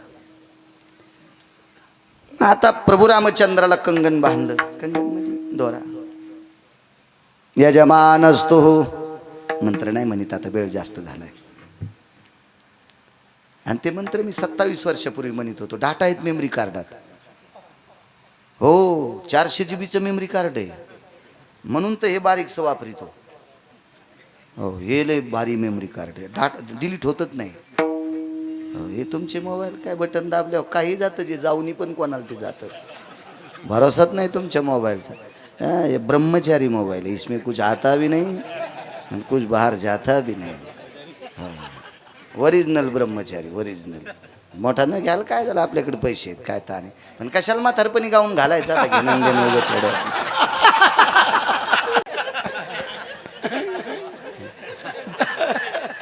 आता याच्यावरच आपलं मरुस्तर हेच. ते पहिलं भेटणं म्हणून हे घेतला. तरी एक जण म्हणला केवढ्याचा आहे. मेनलं यानं साऱ्या मोटरा लागत्यात, रानातल्या चट लागत्यात. काय नाही हे खालून काय म्हणलं, तुला माहित नाही. आमच्या संग 2 दिवस एक बेजार झालं. मी त्याला म्हणलं 3.5 लाखाचा आहे, आणि ते तरी कसं म्हणेन कमीच आहे म्हणून. हो ना, बऱ्याच्या बायकोनं पितळाच्या पाटल्या घातल्यात बाई. तिचा कशाला विचार करतात बाई, ती जास्त घालीतच नाही म्हणून त्या उजळल्या नाही. आणि गरीबाच्या बाईनं शेजारणीच्या सोन्याच्या घातल्या. तुरु तुरु करायली. डोसक्याला केस कमी, इतकं कर्ज नीला कुठं सोन्याच्या असतात पाय करा. आणि श्रीमंताच्या बाईनं पितळाच्या घातल्या. बाई तिच्या ठेवणीच्या आहेत, तिला का धुवाला भेटत आहेत का काय म्हणून चमकणत. हे असं काम असतं. आता मी केवढ्याचा म्हणलं तर सध्या होच म्हणते ना लोक. एखादा बिचारा साधा शिकलेले, कसे शिकलेले लय चालून वा, घोड्याच्या शपाळीतल्या वा असतात शिकलेले, त्याला चट कळत. मग प्रणाम केला. पुरोहित महाराज ह्या पाटावर कोण? प्रधानजी, यजमानांच्या धर्मपत्नीला आणा. सीताई साहेब बसल्या.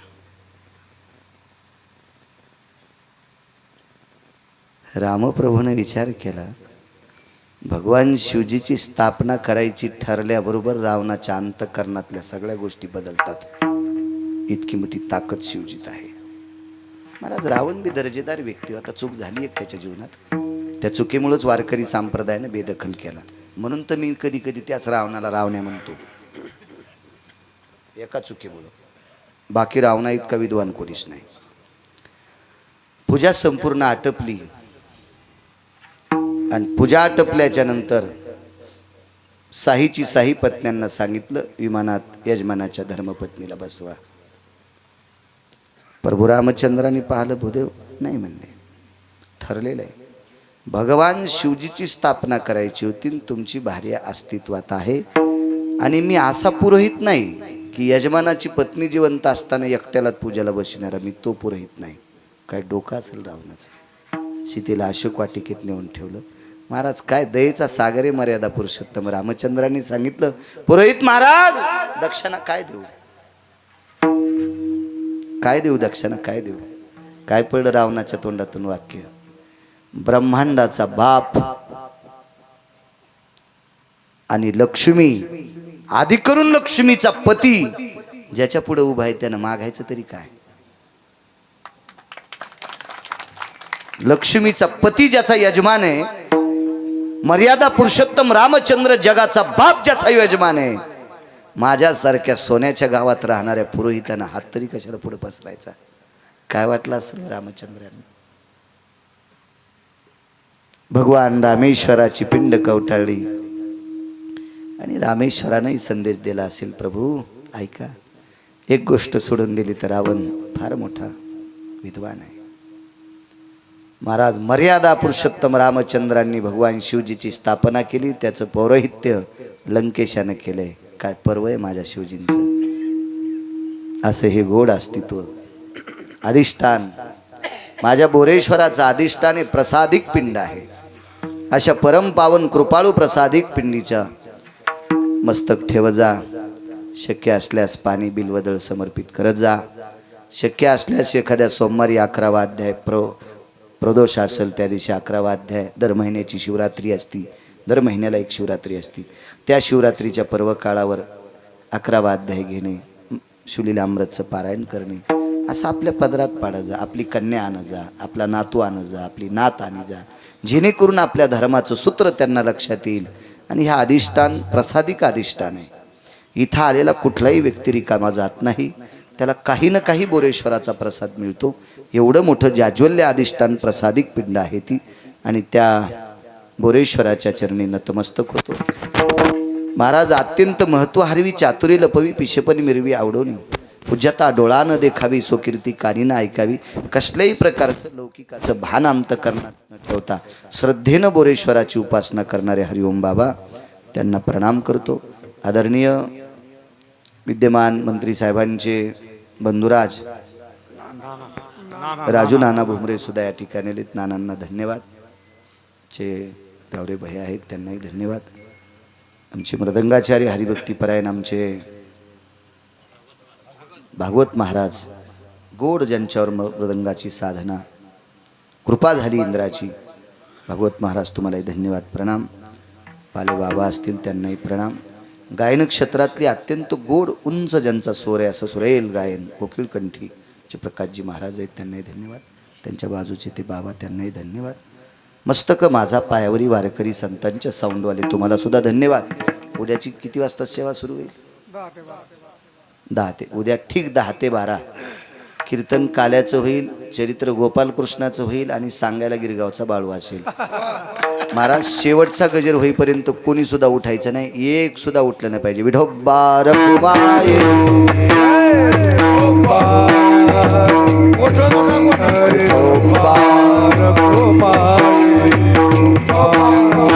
हरी विठोबा.